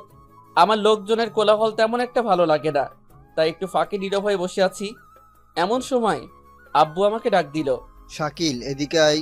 কেন আব্বু? তোকে আসতে বলছে, আয়। আমি সেখান থেকে সোজা আব্বুর কাছে চলে আসলাম। সেখানে এসে একটা মেয়ের দিকে চোখ পড়তেই চমকে উঠলাম। আরে এটা তো বৃষ্টি, যার জন্য আমি নিজের অবস্থান থেকে খারাপ পথে চলে গিয়েছিলাম, যার জন্য আজ আমি একজন ধর্ষক। আব্বুর কথায় বাস্তবে ফিরে আসলাম। ইনি হলো আমার বন্ধু সাজ্জাদ চৌধুরী, আর এনারা হলেন তার স্ত্রী এবং মেয়ে। হ্যালো, আমি শাকিল। আমি বৃষ্টি।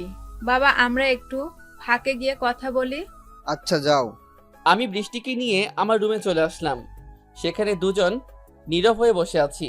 পিছনে তাকিয়ে দেখি মেঘলা দাঁড়িয়ে আছে। এই যে দুলা ভাই, এখানে দুজন এভাবে দাঁড়িয়ে আছেন কেন? না, এমনিতেই।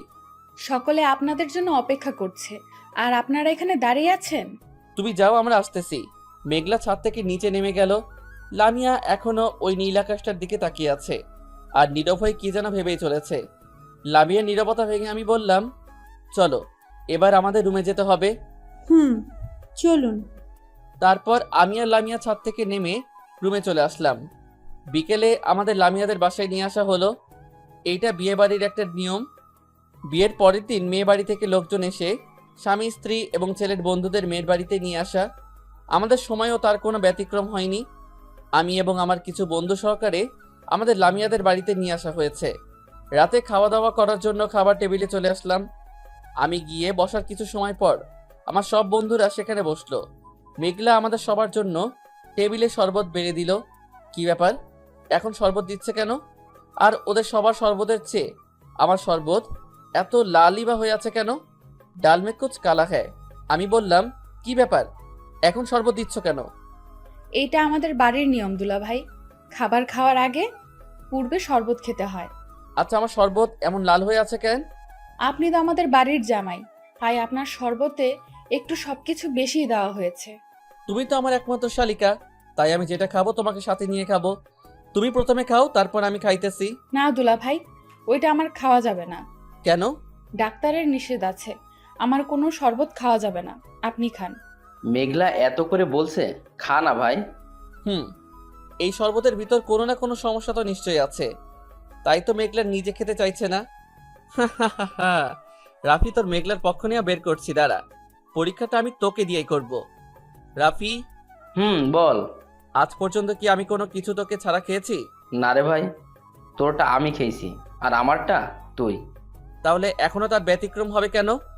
না দুলা ভাই, এইটা শুধু আপনার জন্য। আর তাছাড়া ওনার তো শরবত আছেই, উনি ওইটা খাবে। না, এই শরবতটা আমরা দুজনই ভাগাভাগি করে খাবো। তুই যখন এত করে বলছিস, দে খাই। রাফির শরবতের গ্লাসটা আমার হাতে আর আমার শরবতের গ্লাসটা রাফির হাতে দিলাম। গ্লাসটা রাফির হাতে দিতেই মেঘলার মুখটা চুপসে গেল। আমি একটু একটু করে শরবত খাচ্ছি আর রাফির দিকে তাকিয়ে আছি। আল্লাহ জানে রাফির আজকে কি অবস্থা হবে। রাফি এক নিঃশ্বাসে সব শরবত খেয়ে ফেললো। তার কিছু সময় পরই রাফির মুখ দিয়ে আগুন বেরোতে শুরু করব। রাফির এমন অবস্থা দেখে আমার মুখ থেকে শরবত পড়ে আমার জামাতে লাগলো। আমি আগেই বুঝতে পেরেছিলাম শরবতের ভিতর কোনো না কোনো সমস্যা তো নিশ্চয়ই আছে। আসলে শরবতের সাথে শুকনা মরিচের গুঁড়া মেশানো ছিল, তাই তো রাফির মুখ এমন আগুনের মতো দাদা করে জ্বলছে। যাক, একদিক দিয়ে ভালোই হয়েছে, আমি তো বেঁচে গিয়েছি। এদিকে রাফি ওয়াশরুমের দিকে দিছে একটা দৌড়। রাফি এক দৌড়ে সোজা ওয়াশরুমে চলে গেল। আমার সব বন্ধুরা রাফির অবস্থা দেখে হাসতে শুরু করলো। এমন সময় লামিয়া খাবার রুমে আসলো। লামিয়াকে দেখে মেঘলা খাবার রুম থেকে দৌড়ে পালিয়ে গেল। কিছু সময় পর রাফি ওয়াশরুম থেকে বেরিয়ে আসলো। লামিয়া আমাদের সবার জন্য টেবিলে খাবার বেড়ে দিল। সবাই খাওয়া দাওয়া করে রুমে চলে গেল। আমিও আমার রুমে চলে আসলাম। রুমে এসে দেখি মেঘলা আমাদের বিছানাটা গুছিয়ে দিচ্ছে। আমি রুমের ভিতরে ঢুকতেই মেঘলা বলল, দুলা ভাই, আপনার ওই ড্রেসটা চেঞ্জ করে এইটা পরে নেন। ওই শরবতটা পরে নষ্ট হয়ে গিয়েছে। তুমি যাও, আমি পড়তেছি। আচ্ছা। মেঘলা শোনো। কি কিছু বলবেন? এই নাও 1000 টাকা। এই টাকা আমাকে দিচ্ছেন কেন? আমার বন্ধুদের বিছানায় চুলকানির ওষুধ মিশিয়ে দেবে। এটা কি বলছেন দুলা ভাই? যা বলছি তাই করো, টাকা লাগলে আরো দেব। না দুলা ভাই, আর লাগবে না, এতেই হয়ে যাবে। মেঘলা হাসতে হাসতে আমার রুম থেকে বেরিয়ে গেল। আহা, কি মজা! এবার ওরা বুঝবে চুলকানির কি সাজা। মেঘলা যাওয়ার পর আমি ড্রেসটা চেঞ্জ করে নিলাম। ড্রেস চেঞ্জ করার কিছু সময় পরই শরীরের ভিতর চুলকানি অনুভব করলাম। তার মানে মেঘলা আমার জামার ভিতর চুলকানির ওষুধ মিশিয়ে দিয়েছে। ওহ, কি চুলকানি! চুলকানির জন্য শরীর একদম জ্বলে পড়ে যাচ্ছে। ড্রেস চেঞ্জ করার কিছু সময় পরই শরীরের ভিতর চুলকানি অনুভব করলাম। তার মানে মেঘলা আমার জামার ভিতর চুলকানির ওষুধ মিশিয়ে দিয়েছে। উফ, কি চুলকানি! চুলকানির জন্য শরীর একদম জ্বলে পড়ে যাচ্ছে। আল্লাহ বাঁচাও আমারে! আমি সোজা ওয়াশরুমে চলে গেলাম। ওয়াশরুমে গিয়ে শাওয়ার নিলাম। শাওয়ার নিয়ে রুমে আসতেই আমার সব বন্ধুরা শরীর চুলকাইতে চুলকাইতে আমার রুমে আসলো। আমি ওদের অবস্থা দেখে মিষ্টি মিষ্টি হাসতেছি। বাহ, মেঘলা তো অনেক ভালো কাজ করেছে, আমার একটা টাকাও বৃথা যায়নি। এইবার ওরা বুঝবে চুলকানি কি জিনিস। ওদের সবার কি অবস্থাটাই না করেছে মেঘলা। আমি বললাম, কি রে, তোরা এমন করছিস কেন? ভাই, তোর শালিকা তো আমাদের পুরোই 12টা বাজিয়ে দিয়েছে। কেন রে, কি করেছে ও? কি করিনি তাই বল। তোর শালিকা আমাদের বিছানায় চুলকানির ওষুধ মিশিয়ে দিয়েছে। ওহ, কি চুলকানি রে বাবা! তাই নাকি? হুম। কথাটা শেষ হতেই লামিয়া রুমে আসলো। লামিয়াকে দেখে সবাই রুম থেকে বেরিয়ে চলে গেল। লামিয়া আসতেই আমি নিচে বিছানা করার জন্য কাঁথা আর বালিশ হাতে নিলাম। এমন সময় লামিয়া বলল, দাঁড়ান, কি করছেন? নিচে ঘুমানোর জন্য বিছানা করছি। আপনার নিচে বিছানা করা লাগবে না। তাহলে আমি ঘুমাবো কোথায়? আপনি বিছানায় আমার সাথে ঘুমাবেন। কথাটা শুনেই বুকের বাম পাশটা কেমন যেন করে উঠল। যে মেয়েটা আমার সাথে ঘুমাতে চাইনি বলে আমাকে নিচে থাকতে হয়েছে, আজ সেই মেয়েটাই আমাকে তার সাথে ঘুমাতে বলছে। মেয়েদের মন বোঝা নয় রে সোজা। আমি অবাক দৃষ্টিতে লামিয়ার দিকে তাকিয়ে আছি। এই যে, এইভাবে কি দেখছেন? না, কিছু না। এই শীতের রাতে আপনাকে আর কষ্ট করে নিচে ঘুমাতে হবে না। আপনি এখন থেকে আমার সাথেই ঘুমাবেন। লামিয়ার কথাগুলো শুনে আমার দু চোখে অশ্রু চলে আসলো। তবে এইটা কষ্টের অশ্রু না, এইটা হলো আনন্দের অশ্রু। আমি বিছানায় এসে শুয়ে পড়লাম। তার কিছু সময় পরই লামিয়া এসে আমার পাশে শুয়ে পড়ল। মানুষ বড়ই অদ্ভুত, কখন যে কে কার আপন হয় আর কখন যে কে কার পর হয়ে ওঠে তা বোঝা বড় কঠিন। আমি লামিয়ার দিকে এক দৃষ্টিতে তাকিয়ে আছি। লামিয়া আমার সামনে এসে বলল, ওই, এমন করে কি দেখছো? তোমাকে আমাকে আবার দেখার কি আছে? দেখছি তোমার ওই লিপস্টিক মাখা ঠোঁট দুইটাকে। এখন তোমার ঠোঁটের লিপস্টিকের স্বাদ নিতে খুব ইচ্ছে করছে। না, এখন তুমি এই সব কোনো কিছুই করবে না। জাস্ট একবার প্লিজ। না, দেখো, একদম সামনে আসবে না বলছি। সামনে আসতে আসতে আমি একদম লামিয়ার কাছে চলে আসলাম। লামিয়া এক পা দু পা পিছাতে পিছাতে একদম দেওয়ালের সাথে আটকে গেল। আমি লামিয়ার কাছে আসতেই লামিয়া ওর দু চোখ বন্ধ করে ফেললো। আমি আমার ঠোঁটটা লামিয়ার ঠোঁটের সামনে নিয়ে আসলাম। লামিয়ার দু ঠোঁট কাঁপছে। আমি আমার ঠোঁটটা লামিয়ার ঠোঁটের সামনে নিতেই কারোর ডাকে চমকে উঠলাম। তাকিয়ে দেখি মেঘলা দাঁড়িয়ে আছে। এই যে দুলাভাই, খাবার খেতে আসেন, আম্মু আপনাকে খেতে ডাকছে। তুমি যাও, আমি আসতেছি। তাড়াতাড়ি আসেন, শুধু কিস খেলে পেট ভরবে না। কথাটা বলেই মেঘলা মিষ্টি মিষ্টি হাসতে হাসতে রুম থেকে বেরিয়ে গেল। মেঘলা বেরিয়ে যেতেই আমি আবারও লামিয়ার দিকে আসলাম। এমন সময় লামিয়া আমাকে ধাক্কা দিয়ে বিছানায় ফেলে দিয়ে হাসতে হাসতে রুম থেকে বেরিয়ে চলে গেল। এটা কি হলো? লামিয়ার কাছে আসার যে একটা সুযোগ পেয়েছিলাম তাও মেঘলার জন্য মিস হয়ে গেল। তারপর আমি ফ্রেশ হয়ে খাবার রুমে চলে আসলাম। সেখানে এসে দেখি আমার সব বন্ধুরা আমাকে রেখেই খেতে বসে গিয়েছে। শালারা এক একটা কিভাবে খাচ্ছে দেখেন, গরু মনে হয় ওদের মতো করে খায় না। আমি গিয়ে বসার কিছু সময় পর ওদের সবার খাওয়া হয়ে গেল। ওরা যার যার মতো করে রুমে চলে গেল। এমন সময় লামিয়া খাবার রুমে আসলো। সেখানে এসে লামিয়া আমার পাশে এসে বসলো। মেঘলা আমাদের দুজনের জন্য প্লেটে খাবার বেড়ে দিল। আমি খেতে শুরু করলাম। লামিয়া খাচ্ছে না, শুধু আমার দিকে রাগী লুক নিয়ে তাকিয়ে আছে। কিছু সময় পর পায়ের উপর একটা আঘাত অনুভব করলাম। নিচে তাকিয়ে দেখি লামিয়া ওর পা দিয়ে আমাকে আঘাত করেছে। আহ! দুলাভাই, কি হলো? ট্রাকের একটা চাকা পায়ের উপরে উঠেছে। দুলাভাই, আপনি এখানে ট্রাক পাইলেন কোথায়? তোমার আপুর পা একটা ট্রাকের চাকার থেকে কম কি? কি বললে তুমি? কই কিছু না তো। আমাকে না খাইয়ে দিয়ে তুমি খাচ্ছ কেন? এখন তোমাকে আমি খাইয়ে দিতে পারবো না। খাইয়ে দিতে পারবে না, তাই না? দাঁড়াও। বলেই লামিয়া পা দিয়ে দ্বিতীয় আঘাত করলো। আহ! কে বললো খাইয়ে দেব না? দিচ্ছি তো, হা করো। লামিয়া ইয়া বড় একটা হা করলো। আমি নিজের হাতে লামিয়াকে খাইয়ে দিচ্ছি। আহ, কি বউ পেয়েছি! বউ আমাকে না, আমাকেই বউকে খাইয়ে দিতে হচ্ছে। মেঘলা আমার অবস্থা দেখে মিষ্টি মিষ্টি হাসছে। তখন আমি বললাম, মেঘলা, তুমি খেয়েছো? না, আপনারা খাওয়ার পর খাবো। নাও, হা করো। না দুলাভাই, আপনারা খান, আমি পরে খাবো। হা করো বলছি। মেঘলা হা করতেই আমি মেঘলাকে খাইয়ে দিলাম। আহা, কি শান্তি! দুই সাইডে দুই বউকে খাইয়ে দিচ্ছি। এরকম কিছু সময় পর মেঘলা বলল, দুলাভাই, আপনি হা করেন তো, কেন? আপনাকে আমি একটু খাইয়ে দিই। আচ্ছা দাও। মেঘলা আমার প্লেট থেকে খাবার নিয়ে আমার মুখে তুলে দিল। একটু খাওয়ার পরই মুখের ভিতর ঝাল অনুভব করলাম। আমার প্লেটের দিকে তাকিয়ে দেখি আমার প্লেটে রাখা কাঁচা মরিচটা নেই। তার মানে মেঘলা আমার খাবারের সাথে মরিচটা মিশিয়ে দিয়েছে। মুখটা খুললেই মনে হচ্ছে আমার সমস্ত মুখ দিয়ে আগুন বেরোতে শুরু করবে। এরকম অবস্থায় লামিয়ার ওই মায়াবী মুখটার দিকে তাকাতেই আমার সমস্ত ঝাল হজম হয়ে গেল। তারপর আমি ওদের দুজনকে খাইয়ে দিয়ে এসে রুমে চলে আসলাম। বিকেলে বউকে নিয়ে লামিয়াদের বাড়ি থেকে আমাদের বাড়িতে চলে আসতেছি। এমন সময় মেঘলা আমাকে ডাক দিল। মেঘলা আমাকে ডাক দিতেই আমি পেছনে ফিরে তাকালাম। এই যে দুলাভাই, শুনছেন? বলো।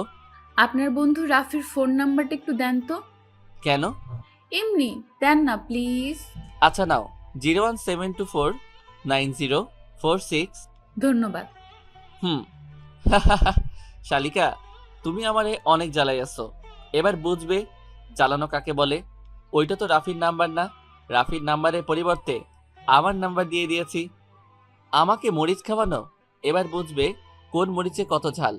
যাই হোক, তারপর সবার থেকে বিদায় নিয়ে আমরা আমাদের বাড়িতে চলে আসলাম। বাসায় এসে আমি আমার রুমে বসে ল্যাপটপ চালাইতেছি। এমন সময় লামিয়া আমার পাশে এসে বসলো।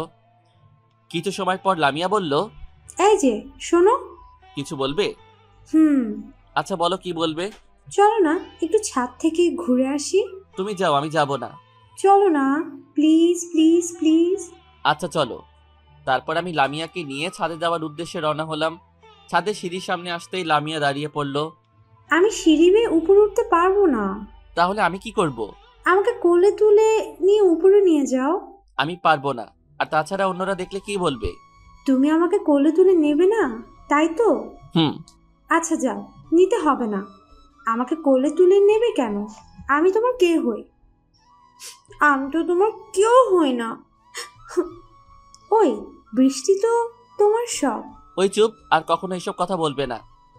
তারপর আমি লামিয়াকে কোলে তুলে নিয়ে ছাদে চলে আসলাম। ছাদে এসে বেশ কিছু সময় দুজন একসাথে কাটানোর পর রুমে আসার জন্য রওনা হলাম। হঠাৎ করে লামিয়া পা স্লিপ কেটে সিঁড়ির উপর পড়ে গেল। সিঁড়ির উপর পড়ার ফলে লামিয়া পায়ে আঘাত পেল। আমি লামিয়াকে কোলে তুলে নিয়ে এসে রুমে চলে আসলাম। রুমে আসতেই লামিয়া আমার থেকে নেমে দৌড়ে চলে গেল। কি ব্যাপার, লামিয়ার তো পায়ে ব্যথা, তাহলে এমন দৌড়ে পালিয়ে গেল কেন? তার মানে লামিয়া আমার কোলে ওঠার জন্য এই অভিনয়টা করেছে। কি পাজি মেয়ে রে বাবা। রাতে খাওয়া দাওয়া করে রুমে এসে শুয়ে পড়লাম। এমন সময় আমার ফোনে মেঘলার নাম্বার থেকে ফোন আসলো। পাখি জালে আটকাইছে। আমি ফোনটা রিসিভ করলাম। আসসালামু আলাইকুম। ওয়ালাইকুম আসসালাম। কে বলছেন? রাফি ভাইয়া, আমাকে চিনতে পারছেন না? আমি মেঘলা। ও তুমি? হুম। তা কি মনে করে ফোন করলে এখন? আপনাকে খুব মিস করছিলাম, তাই ফোনটা করলাম। তাই বুঝি। হুম। কি করেন এখন? এই তো শুয়ে আছি। তুমি কি করো? আমিও শুয়ে আছি। এরকম আরো কিছু সময় কথা বলার পর ফোনটা রেখে দিলাম। ফোনটা রেখে দেওয়ার পরপরই লামিয়া রুমে চলে আসলো। লামিয়া রুমে এসে সোজা আমার পাশে শুয়ে পড়লো। তারপর আমরা দুজন একসাথে ঘুমিয়ে পড়লাম। সকালে ঘুম থেকে উঠে দেখি লামিয়া আমার বুকের উপর শুয়ে আছে। আমি কোনো কিছুই বলছি না, শুধু লামিয়ার ওই মায়াবী মুখটার দিকে তাকিয়ে আছি। এমন সময় লামিয়া ঘুম থেকে উঠে পড়ল। ওই এইভাবে তাকিয়ে আছো কেন? তোমার ওই মায়াবী মুখটাকে দেখছি। এভাবে দেখবে না, আমার খুব লজ্জা করে। তো কিভাবে দেখবো? জানি না। তোমার ওই গোলাপি ঠোঁট দুটাকে চুষে খেতে খুব ইচ্ছা করছে। না, এখন না, প্লিজ। এখন আমি তোমার কোনো বাধাই মানব না। কথাটা বলেই আমি আমার ঠোঁট দুইটা লামিয়ার ঠোঁটের সামনে নিয়ে আসলাম। আমি যত লামিয়ার কাছে আসছি, লামিয়া তত জোরে জোরে নিঃশ্বাস ফেলছে। আমার ঠোঁট দুইটা লামিয়ার ঠোঁটের সাথে লাগাতেই লামিয়ার নিঃশ্বাস আরো দ্বিগুণ বেড়ে গেল। আমি আমার ঠোঁট দুইটা লামিয়ার ঠোঁটের সামনে নিয়ে আসলাম। আমি যত লামিয়ার কাছে আসছি, লামিয়া তত জোরে জোরে নিঃশ্বাস ফেলছে। আমার ঠোঁট দুইটা লামিয়ার ঠোঁটের সাথে লাগাতেই লামিয়ার নিঃশ্বাস আরো দ্বিগুণ বেড়ে গেল। আমি আলতো করে লামিয়ার কোমরে হাত রাখলাম। কোমরে হাত রাখতেই লামিয়া শিউরিয়ে উঠল। এমন সময় দরজায় কারো আঘাত করার শব্দ শুনতে পেলাম। লামিয়া গিয়ে দরজাটা খুলতেই দেখি আম্মু দাঁড়িয়ে আছে। বৌমা, এখনো তোমরা ঘুম থেকে ওঠোনি? এই তো উঠতেছি আম্মু। তোমরা তাড়াতাড়ি ফ্রেশ হয়ে খেতে আসো। আচ্ছা। আম্মু রুম থেকে বেরিয়ে যেতেই লামিয়া সোজা ওয়াশরুমে চলে গেল। লামিয়া ফ্রেশ হয়ে আসার কিছু সময় পর আমি ওয়াশরুমে চলে আসলাম। ওয়াশরুমে গিয়ে ফ্রেশ হয়ে খাবার রুমে আসলাম। খাবার রুমে এসে বসার কিছুক্ষণ পরই আব্বু চলে আসলো। লামিয়া আমাদের জন্য প্লেটে খাবার বেড়ে দিল। আমরা খেতে শুরু করলাম। কিছু সময় পর আব্বু বলল, শাকিল, আজকে বৌমাকে নিয়ে একটু শপিংয়ে নিয়ে যাস তো। কেন আব্বু? কেন মানে, বৌমার জন্য কেনাকাটা করতে যাবি। আমি পারবো না। কেন পারবি না? আব্বু, আমার এসব শপিং টপিং ভালো লাগে না। আমি তোকে যেতে বলেছি, তুই যাবি ব্যাস। আর এই নে টাকা। তারপর আমি খাওয়া দাওয়া করে রুমে চলে আসলাম। উফ, কি ঝামেলা রে বাবা। এখন বউকে নিয়ে আবার শপিংয়ে যেতে হবে। আজকে যদি লামিয়াকে নিয়ে শপিংয়ে না যাই, তবে আব্বু আমার 12টা বাজিয়ে দিবে। এক প্রকার জোর করেই বিকেলে বাইকটা বের করে লামিয়াকে নিয়ে শপিংয়ের উদ্দেশ্যে রওনা হলাম। কিছু পথ চলার পর একটা দোকানের সামনে বাইকটা দাঁড় করালাম। বাইকটা রাস্তার পাশে রেখে এসে দোকান থেকে একটা সিগারেট কিনে লামিয়ার সামনে আসলাম। লামিয়ার সামনে এসে দেখি লামিয়া আমার দিকে রাগী লুক নিয়ে তাকিয়ে আছে। আমি সামনে এসে সিগারেটে একটা টান দিতেই লামিয়া আমার মুখ থেকে সিগারেটটা নিয়ে ভেঙে ফেললো। এটা কি হলো? কি হলো? তুমি আমার সিগারেটটা এভাবে ভেঙে ফেললে কেন? তোমার সাহস তো কম নয়, তুমি সিগারেট খাচ্ছ, তাও আবার আমার সামনে। তাই বলে সিগারেটটা ভেঙে ফেলবে? তো কি করব? তুমি আর কখনো সিগারেট খাবে না। খেলে কি করবে? তোমার ওই পোড়া ঠোঁট দিয়ে আমাকে কিস করতে দেব না। কথাটা বলেই লামিয়া মন খারাপ করে অন্যদিকে ঘুরে রইল। আমি পেছন থেকে লামিয়াকে জড়িয়ে ধরে বললাম, ঠিক আছে সোনা, আর কখনো সিগারেট খাবো না। মনে থাকে জানো। হুম। কি করছো? ছাড়ো, সবাই দেখছে তো। এমন সময় সামনে তাকিয়ে দেখি স্কুলের ছোট ছোট বাচ্চারা আমাদের দুজনকে এমন অবস্থায় দেখে হাসছে। আমি লজ্জায় লামিয়াকে ছেড়ে দিলাম। তারপর বাইকটা স্টার্ট করে দুজন মার্কেটে চলে আসলাম। লামিয়া নিজের ইচ্ছে মতো করে কেনাকাটা করছে। আমি মার্কেটের অন্য দিকটায় একটু ঘুরে দেখতে আসলাম। অন্য দিকটায় এসে একটা মেয়ের দিকে চোখ পড়তেই অবাক হয়ে গেলাম। একটু দূরে তাকিয়ে দেখি বৃষ্টি দাঁড়িয়ে আছে। আমাকে দেখে বৃষ্টি আমার সামনে আসলো। তুমি এখানে? এই একটু কেনাকাটা করতে আসলাম। তুমি? আমিও তো। তা তুমি একাই এসেছো? আরে না, আমার সাথে লামিয়াও আসছে। কই, লামিয়াকে তো দেখছি না তো। ও একটু ভিতরে কেনাকাটা করছে। ও আচ্ছা। এমন সময় কারো ডাকে পিছনে ফিরে তাকালাম। পিছনে ফিরে তাকিয়ে দেখি লামিয়া দাঁড়িয়ে আছে। এই যে, শুনছো? কি হলো, তোমার কেনাকাটা শেষ? হুম। চলো এখন বাসায় যাই। আচ্ছা, চলো। বৃষ্টি, এখন আসছি কেমন? আচ্ছা, আসো। মার্কেট থেকে দুজন বেরিয়ে আসলাম। মার্কেট থেকে বেরিয়ে কিছু দূর আসার পর হঠাৎ করে লামিয়ার কাঁধে রাখা ব্যাগটা ছিনতাই হয়ে গেল। আমি ব্যাগটা ফিরিয়ে আনার জন্য ছিনতাইকারীর পিছন পিছন দৌড় দিলাম। কিছু পথ দৌড়ানোর পর আমি ব্যাগ ধরে লাথি মেরে লোকটাকে মাটিতে ফেলে দিলাম। লোকটা উঠেই আমাকে ছুরি দিয়ে আঘাত করলো। আমি ছুরিটা হাত দিয়ে আটকে ঘুরতেই আমার হাত কেটে রক্ত বেরোতে শুরু করলো। লোকটা আমাকে আঘাত করেই ব্যাগটা রেখে দৌড়ে পালিয়ে গেল। আমি সেখান থেকে লামিয়ার কাছে চলে আসলাম। আমাকে দেখে লামিয়া বলল, তোমার হাত তো অনেকটা কেটে গিয়েছে। এইটা কিছু না, একটু পর ঠিক হয়ে যাবে। কিছু না মানে? তোমার হাতটা দাও তো। আরে বললাম তো কিছু হয়নি। আমি তোমার হাতটা দিতে বলেছি। আমি আমার হাতটা লামিয়ার দিকে এগিয়ে দিলাম। লামিয়া ওর ব্যাগ থেকে ব্যান্ডেজটা বের করে আমার হাত ব্যান্ডেজ করে দিল। তারপর আমি বাইকটা স্টার্ট দিয়ে লামিয়াকে নিয়ে বাসায় চলে আসলাম। বাসায় এসে বাইকটা রেখে আমরা দুজন ভিতরে চলে আসলাম। ভেতরে আসতেই আম্মু এসে আমাদের সামনে দাঁড়ালো। কিরে, তোর হাতে ব্যান্ডেজ করা কেন? আসলে হয়েছে কি আম্মু? থাক, আপনাকে আর বানিয়ে মিথ্যা কথা বলতে হবে না। আসলে আম্মু। লামিয়া আম্মুকে সব কথা খুলে বলল। ডাক্তারের কাছে গিয়েছিলি? না আম্মু, লামিয়াই ব্যান্ডেজ করে দিয়েছে। আচ্ছা, যা হবার হয়েছে। আমি টেবিলে খাবার দিচ্ছি, এগুলো রেখে খাবার খেতে আয়, কেমন? আচ্ছা আম্মু। তারপর আমি আর লামিয়া রুমে চলে গেলাম। লামিয়া রুমে এসে কাপড় চোপড় রেখেই রুম থেকে বেরিয়ে গেল। আমি ফ্রেশ হয়ে খাবার রুমে চলে আসলাম। খাবার টেবিলে গিয়ে বসতেই লামিয়া আমার জন্য প্লেটে খাবার বেড়ে দিল। কিন্তু আমি খাবো কিভাবে? আমার হাত তো কাটা। এই কাটা হাত নিয়ে তো খাবার তুলতেও পারবো না। আমি চামিচ হাতে নিয়ে খাবার নাড়াচাড়া করছি আর এইসব কথা ভাবছি। এমন সময় লামিয়া বলল, কি হলো? খাচ্ছ না যে? আমার চামিচ দিয়ে খেতে ভালো লাগে না। তো কিভাবে খাবে? তুমি খাইয়ে দাও। আমি পারবো না। তাছাড়া অন্যরা দেখলে কি বলবে? কেউ কিছুই বলবে না, তুমি আমাকে খাইয়ে দাও। আচ্ছা, হা করো। লামিয়া ওর নিজ হাতে আমাকে খাইয়ে দিচ্ছে আর আমি অপলক দৃষ্টিতে তাকিয়ে আছি লামিয়ার দিকে। লামিয়ার উপর থেকে আমার চোখ যেন সরতেই চাইতেছে না। কিছু সময় পর আমি বললাম, তুমি খাবে না? তোমার খাওয়ার পর খাবো। তুমিও আমার সাথে খেয়ে নাও। না, আমি পরে খাবো। আমার সাথে খাইতে বলছে কিন্তু। চোখগুলো বড় বড় করে একটু রাগ দেখিয়ে বললাম, আচ্ছা, খাচ্ছি। তারপর লামিয়াও আমার সাথে খেয়ে উঠল। খাবার খাওয়ার পর আমি আমার রুমে চলে আসলাম। রুমে আসতে আমার ফোনটা বেজে উঠল। স্ক্রিনে সুন্দর করে রাফি নামটা ভেসে উঠল। আমি ফোনটা রিসিভ করতেই ওপাশ থেকে বলে উঠল, হ্যালো শাকিল। হ্যাঁ রাফি বল। তুই এখন কোথায়? কেন, বাসায়। দোস্ত, এখন তুই আমার সাথে দেখা করতে পারবি? কেন বলতো? তোকে একটা প্রয়োজনীয় কথা বলবো। কি কথা, এখানেই বল। না, এখানে বলা যাবে না, তুই আয়, পরে বলছি। আচ্ছা কোথায় আসবো বল। রাফি ঠিকানা বলল। আমি বাইকটা স্টার্ট করে সোজা রাফির কাছে চলে গেলাম। সেখানে গিয়ে একটা ফাঁকা জায়গায় দুজন নীরব হয়ে বসে আছি। কিছু সময় পর আমি বললাম, রাফি বল, কি বলবি? দোস্ত, আমি তো একজনরে ভালোবেসে ফেলছি।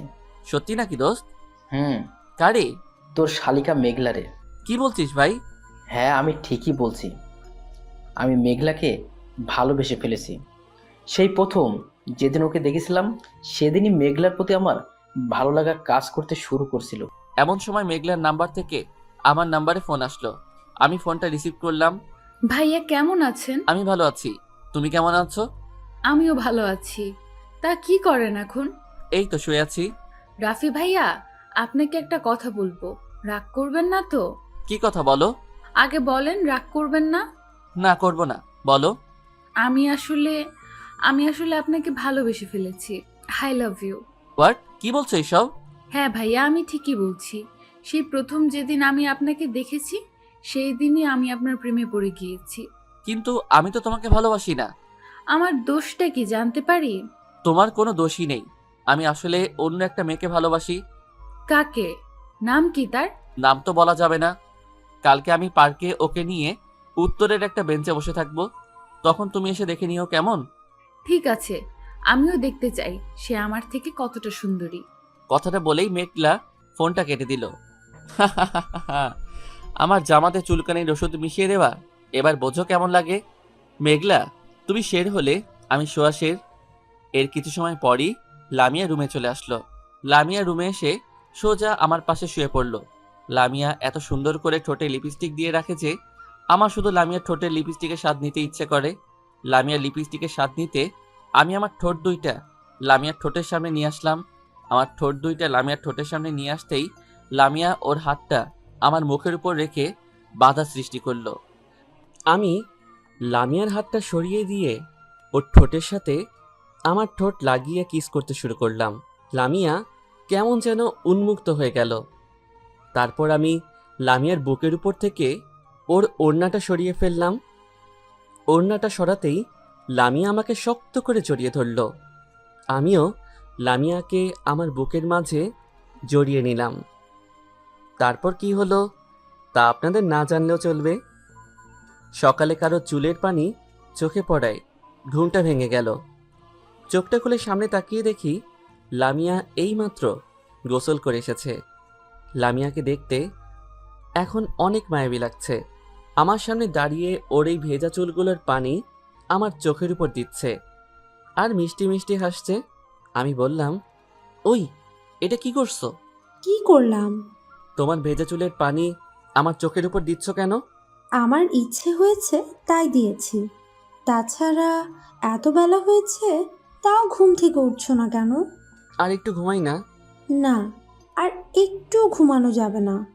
এখন ঘুমালে শুধু চুলের পানি না, পুরো বালতি ভর্তি পানি এনে উপরে ঢেলে দিব। তাই বুঝি? আমি লামিয়াকে টান দিয়ে আমার বুকের উপর ফেলে দিয়ে বললাম, এই ছাড়ো, ভালো হচ্ছে না কিন্তু।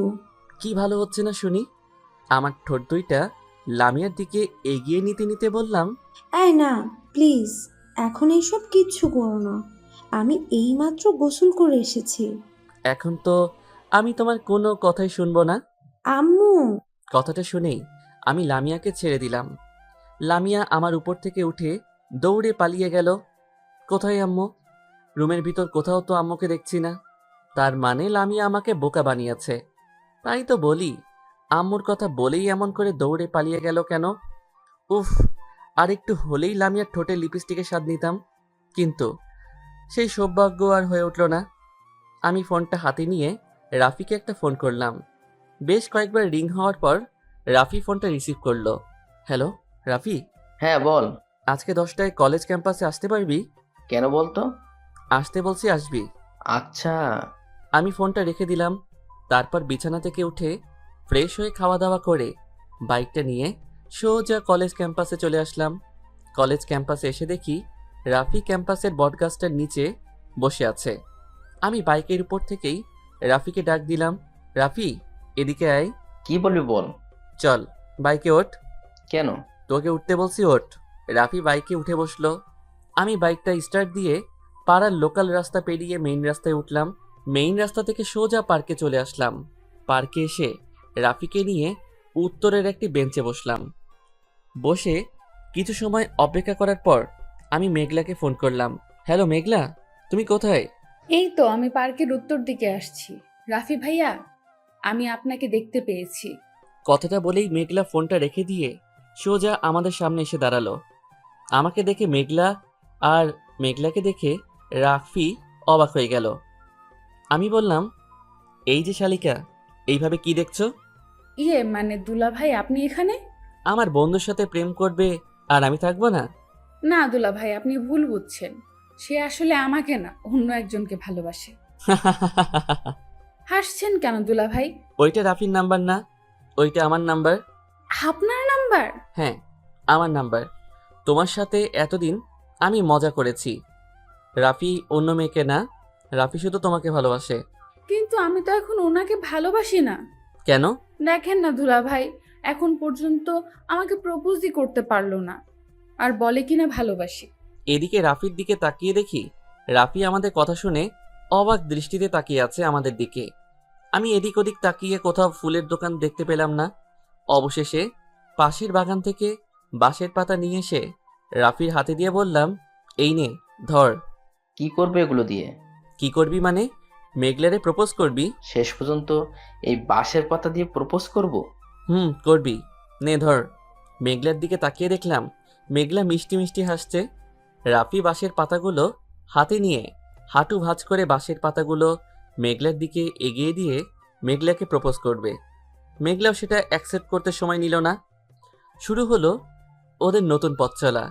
আমি বাইকের চাবিটা রাফির হাতে দিয়ে বললাম, এই নে বাইকের চাবি। এটা আমাকে দিচ্ছিস কেন? আজ সারাদিন বাইকটা তোর, তোর যেখানে ইচ্ছা সেখানে মেঘলাকে নিয়ে যাস। দোস্ত, তোকে কি বলে যে ধন্যবাদ দেব? আরে এখানে ধন্যবাদ দেওয়ার কি আছে? এইটা তোর ফ্রেন্ড হিসেবে তো আমার দায়িত্ব ছিল। আচ্ছা আমি এখন আসি তাহলে। তারপর পার্ক থেকে বেরিয়ে মেইন রাস্তায় চলে আসলাম। কিন্তু এ কি, রাস্তায় তো একটা রিক্সাও দেখছি না। এখন কি আমাকে হেঁটেই বাসে যেতে হবে?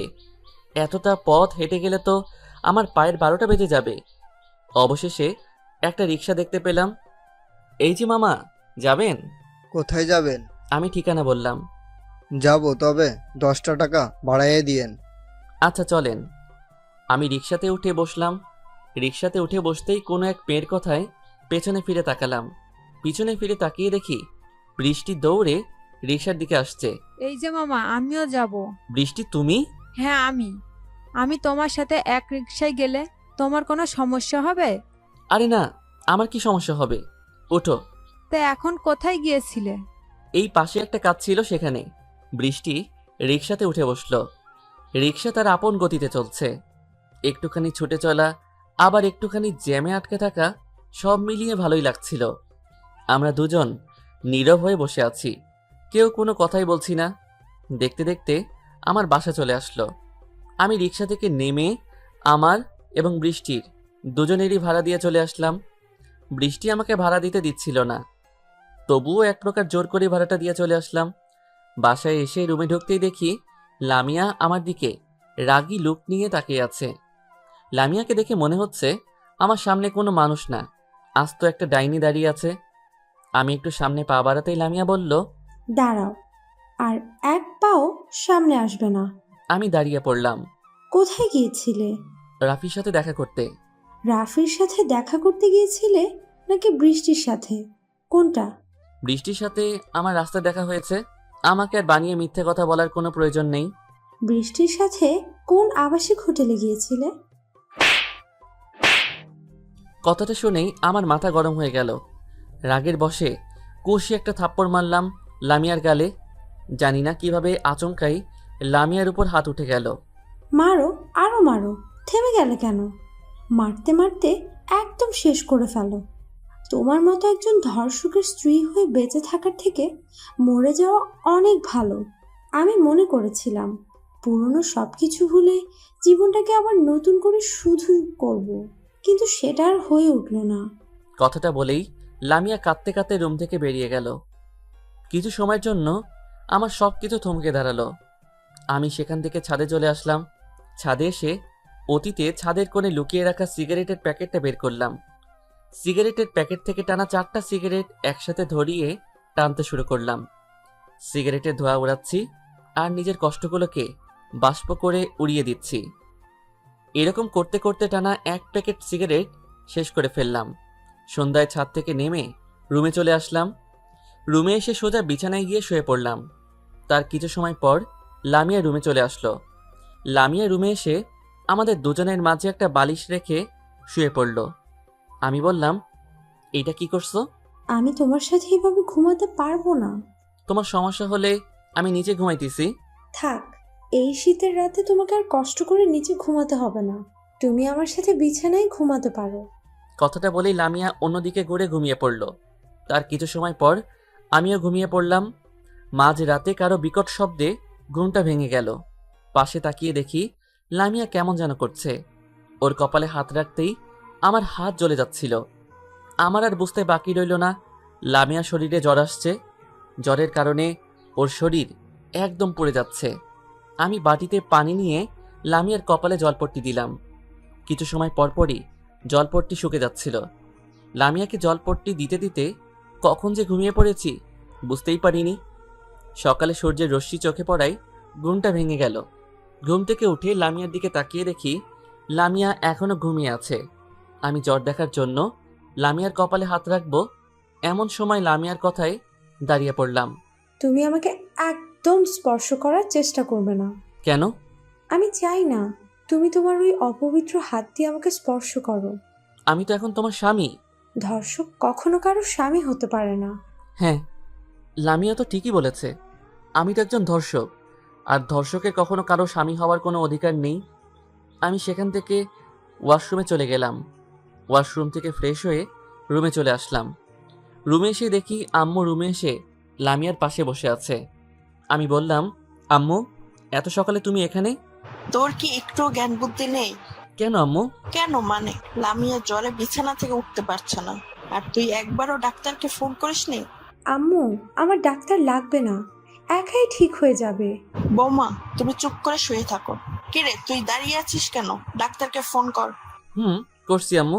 তারপর আমি টেবিল থেকে ফোনটা হাতে নিয়ে ডাক্তারকে ফোন করলাম। এইটা আমাদের পারিবারিক ডাক্তার। আমাদের পরিবারের কারো কোনো সমস্যা হলে ইনি চিকিৎসা করেন। 2-3 বার রিং হওয়ার পর ফোনটা রিসিভ করলো। আসসালামু আলাইকুম। ওয়ালাইকুম আসসালাম। ডাক্তার সাহেব, আমি শাকিল বলছিলাম। ও, আপনি বলুন কি জন্য ফোন করেছেন? আসলে ডাক্তার সাহেব, আমার স্ত্রীর খুব জ্বর। আপনি যদি এসে একটু দেখতেন তাহলে অনেক ভালো হতো। আচ্ছা, আমি কিছু সময় পর আসছি। তারপর আমি ফোনটা কেটে দিলাম। সকাল প্রায় 9টার দিকে ডাক্তার সাহেব আসলো। লামিয়াকে দেখে ওর জন্য কিছু ঔষধ দিয়ে গেল। আমি ডাক্তারকে বিদায় করে দিয়ে রুমে চলে আসলাম। রুমে এসে কিছু সময় কাটানোর পর খাবার রুমে চলে গেলাম। সেখান থেকে লামিয়ার জন্য কিছু খাবার নিয়ে রুমে প্রবেশ করলাম। রুমে এসে খাবারের প্লেটটা নিয়ে লামিয়ার সামনে আসলাম। নাও, খেয়ে নাও। আমি খাবো না। খেয়ে নাও বলছি। এগুলো খেয়ে আবার ওষুধ খেতে হবে। হা করো, আমি খাইয়ে দিচ্ছি। আমি বলছি তো খাবো না। আমি লক্ষ্য করলাম কথাগুলো বলতে বলতে লামিয়ার 2 চোখের কোণে পানি চলে আসছে। কথাটা বলেই লামিয়া রাগের বশে খাবারের প্লেটটা ছুঁড়ে মাটিতে ফেলে দিল। খাবারের প্লেটটা মাটিতে ফেলে দিতেই বিকট একটা আওয়াজ হলো। আওয়াজটা শুনেই পাশের রুম থেকে আম্মু চলে আসলো। আম্মু এসে বলল, কিরে, কি হয়েছে? কিছু না আম্মু। কিছু না মানে? তাহলে এত বিকট শব্দ হলো কেন? হাত থেকে খাবারের প্লেটটা পড়ে গিয়েছে। একটু সাবধানে কাজ করতে পারিস না? তুই গিয়ে খাবার নিয়ে আয়, আমি লামিয়াকে খাইয়ে দিচ্ছি। তারপর আমি সেখান থেকে খাবার রুমে চলে আসলাম। খাবার রুম থেকে অন্য একটা প্লেটে লামিয়ার জন্য খাবার নিয়ে আসলাম। আম্মু লামিয়াকে নিজ হাতে খাবার খাইয়ে দিল। রাতে ফোনটা রুমের ভিতর চার্জে দিয়ে খাবার খাওয়ার জন্য খাবার রুমে চলে আসলাম। এসে দেখি সবাই খাবার টেবিলে বসে আমার জন্য অপেক্ষা করছে, শুধুমাত্র লামিয়া ছাড়া। লামিয়ার অসুস্থতার জন্য আম্মু ওকে আগে খাইয়ে দিয়ে এসেছে। আমি গিয়ে টেবিলে বসতেই আম্মু আমার জন্য প্লেটে খাবার বেড়ে দিল। আমি খাবার আঙুল দিয়ে আওড়াচ্ছি আর বসে বসে লামিয়ার আমার প্রতি জন্মানো ঘৃণার কথা ভাবছি। এমন সময় আমার ছোট বোন সোনিয়ার কথায় বাস্তবে ফিরলাম। কি রে ভাইয়া, তুই খাচ্ছিস না কেন? কই, খাচ্ছি তো। শাকিল, বৌমার জ্বরের এখন কি অবস্থা? পূর্বের থেকে একটু কমেছে আব্বু। ওষুধগুলো ঠিক মতো খাওয়াচ্ছিস তো? হুম। আচ্ছা, এখন চুপচাপ খেয়ে নে। তারপর আমি খাওয়া দাওয়া করে রুমে চলে আসলাম। রুমের সামনে আসতেই আমার ফোনটা বেজে উঠল। আমি রুমে আসার পূর্বেই লামিয়া ফোনটা রিসিভ করলো। আসসালামু আলাইকুম। ওপাশের কথা শোনা যাচ্ছে না। আছে, তবে আপনি কে? ওপাশের কথা শোনা যাচ্ছে না। ও, তুমি? ওপাশের কথা শোনা যাচ্ছে না। আমি লামিয়া। ভালো। এমন সময় আমি রুমের ভিতর ঢুকলাম। রুমের ভিতর ঢুকতেই লামিয়া আমার হাতে ফোনটা দিয়ে বলল, নাও, কথা বলো। কে ফোন করেছে? কথা বললেই বুঝতে পারবে। লামিয়া আমার হাতে ফোনটা দিয়ে অন্যরকম একটা মুড নিয়ে বিছানায় গিয়ে শুয়ে পড়ল। আমি রুম থেকে বেরিয়ে বারান্দায় চলে আসলাম। হ্যালো, কে বলছেন? শাকিল, আমি বৃষ্টি। ও তুমি? কেমন আছো? ভালো। তুমি কেমন আছো? আমিও ভালো আছি। কি করো এখন? আমি শুয়ে আছি। তুমি কি করো? এরকম আরো কিছু সময় কথা বলার পর আমি রুমে চলে আসলাম। রুমে এসে লামিয়ার দিকে লক্ষ্য করলাম ওর দু চোখ দিয়ে অশ্রু ঝরছে। আমাকে দেখে লামিয়া ওর দু চোখের পানি মুছে ফেলল। আমি সোজা বিছানায় গিয়ে শুয়ে পড়লাম। এভাবে কাটতে থাকলো সময়, পেরিয়ে যেতে থাকলো দিনের পর দিন। কয়েকদিন পর ছাদের উপর গিয়ে একটা সিগারেট ধরালাম। সিগারেটটা ধরিয়ে আপন মনে টানতে শুরু করলাম। নিজের কষ্টগুলোকে সিগারেটের ধোঁয়ার সাথে উঠিয়ে দিচ্ছি আর দূরের ওই নীল আকাশটার দিকে তাকিয়ে আছি। এমন সময় লামিয়া ছাদে চলে আসলো। লামিয়া ছাদে এসে আমার সামনে দাঁড়িয়ে বলল, তুমি আবার সিগারেট খাচ্ছ? তাতে তোমার কি? আমার কি মানে?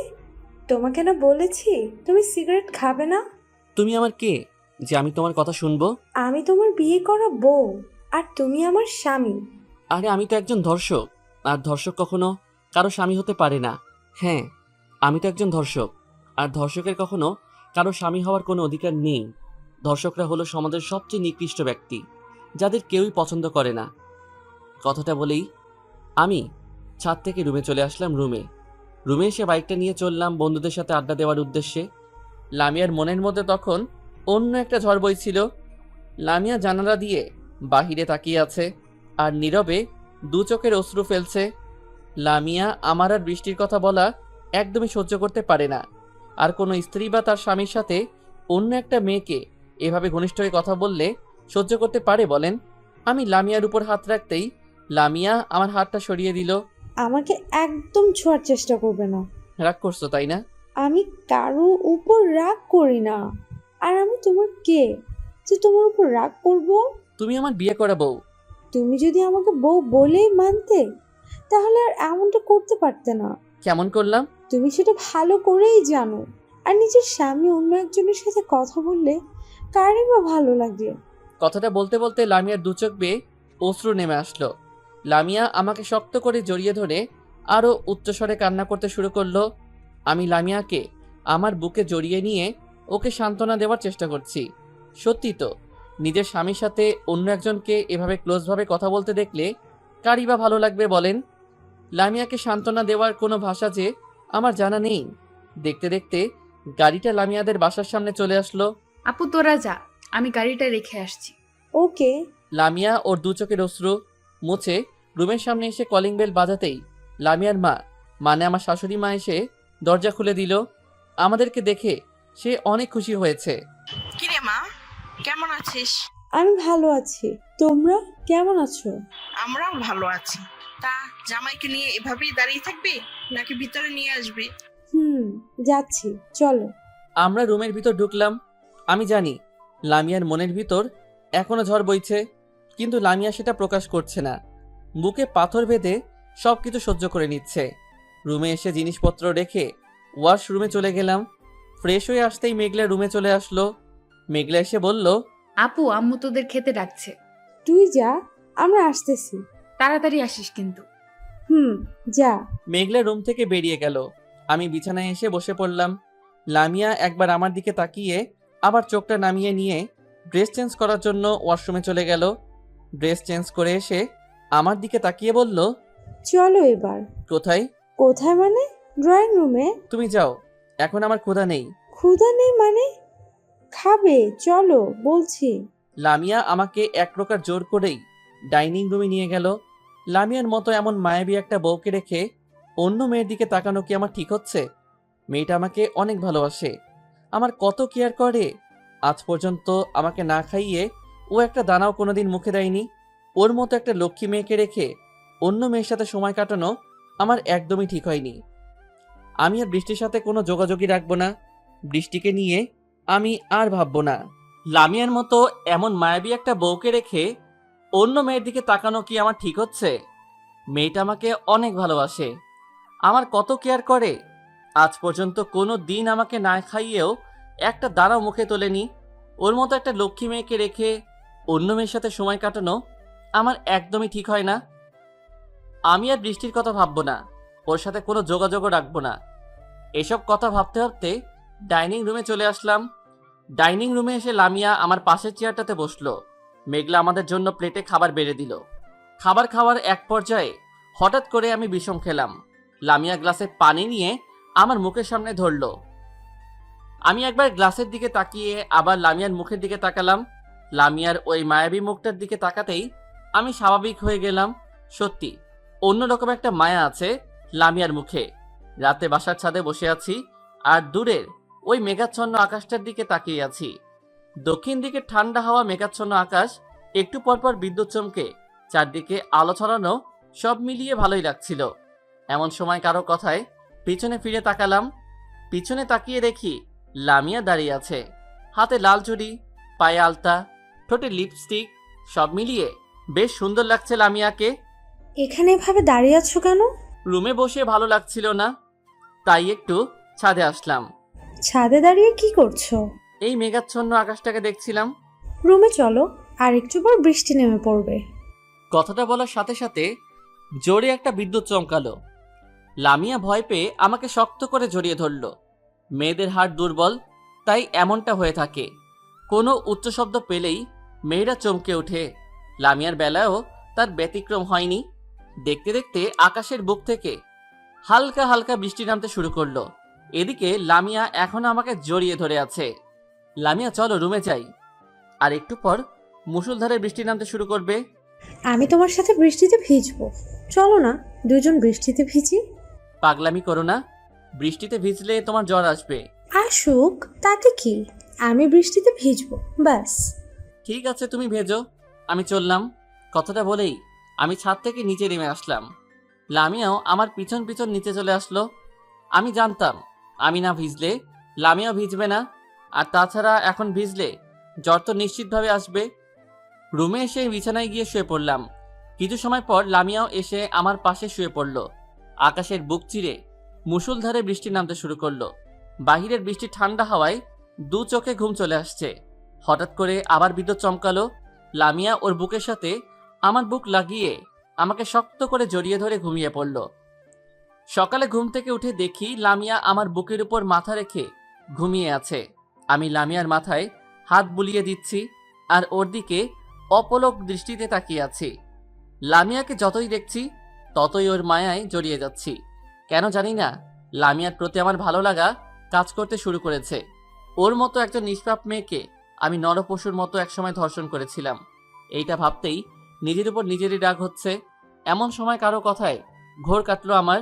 এদিকে লামিয়া ঘুম থেকে উঠে পড়ল। দুলা ভাই আসতে পারি? আরে মেঘলা আসো, আপনার জন্য চা নিয়ে এসেছি। টেবিলে রেখে যাও।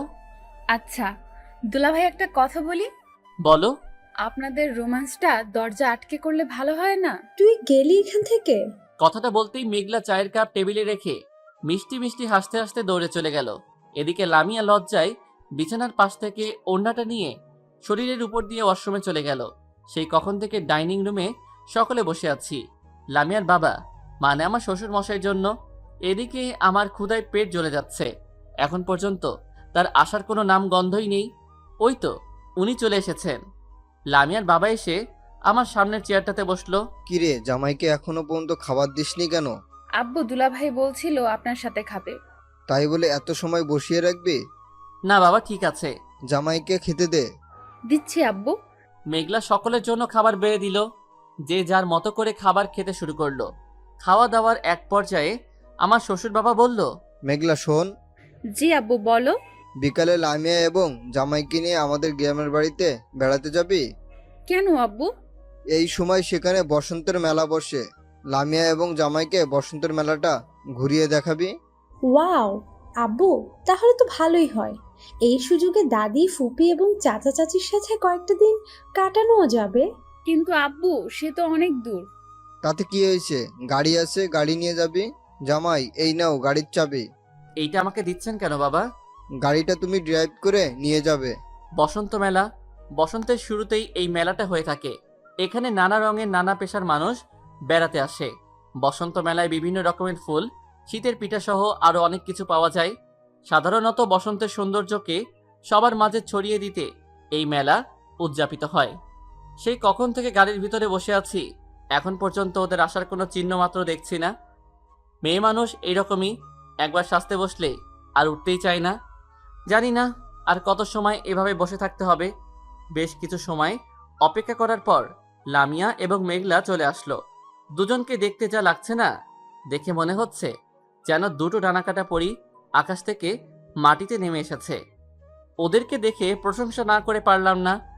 গাড়ির কাছে এসে মেঘলা বলল, এই যে দুলা ভাই, এমন করে কি দেখছেন? তোমাকে। আমাকে আবার দেখার কি হলো? শাড়িতে তোমাকে বেশ লাগছে কিন্তু। তাই নাকি দুলা ভাই? তাই তো দেখছি। আমার দিকে চোখটা না দিয়ে আপনার বউয়ের দিকে দেন। তুমি তো আমার সেকেন্ড বউ। কি বলছেন? তাই তো। বউয়ের ছোট বোন মানে শালিকা, তো বউয়ের মতোই তো, তাই না? হয়েছে, আর মজা করতে হবে না, এবার চলো। চলো। তারপর গাড়িটা স্টার্ট করলাম। গাড়িটা নিজ গতিতে চলছে। নানা রঙের মানুষের নানা জায়গায় ছুটে চলার পথ একটাই। এখানে বিভিন্ন গাড়ি বিভিন্ন গতিতে ছুটে চলেছে। প্রায় 3 ঘন্টা অপেক্ষার পর হাইওয়ে পেরিয়ে গ্রামের লোকাল রাস্তায় ঢুকলাম। গ্রামের রাস্তায় পথ চলার মজাটাই অন্যরকম। চারিদিকে মনোমুগ্ধকর প্রাকৃতিক সৌন্দর্য। কৃষক ফসলি জমিতে ফসল ফলাচ্ছে।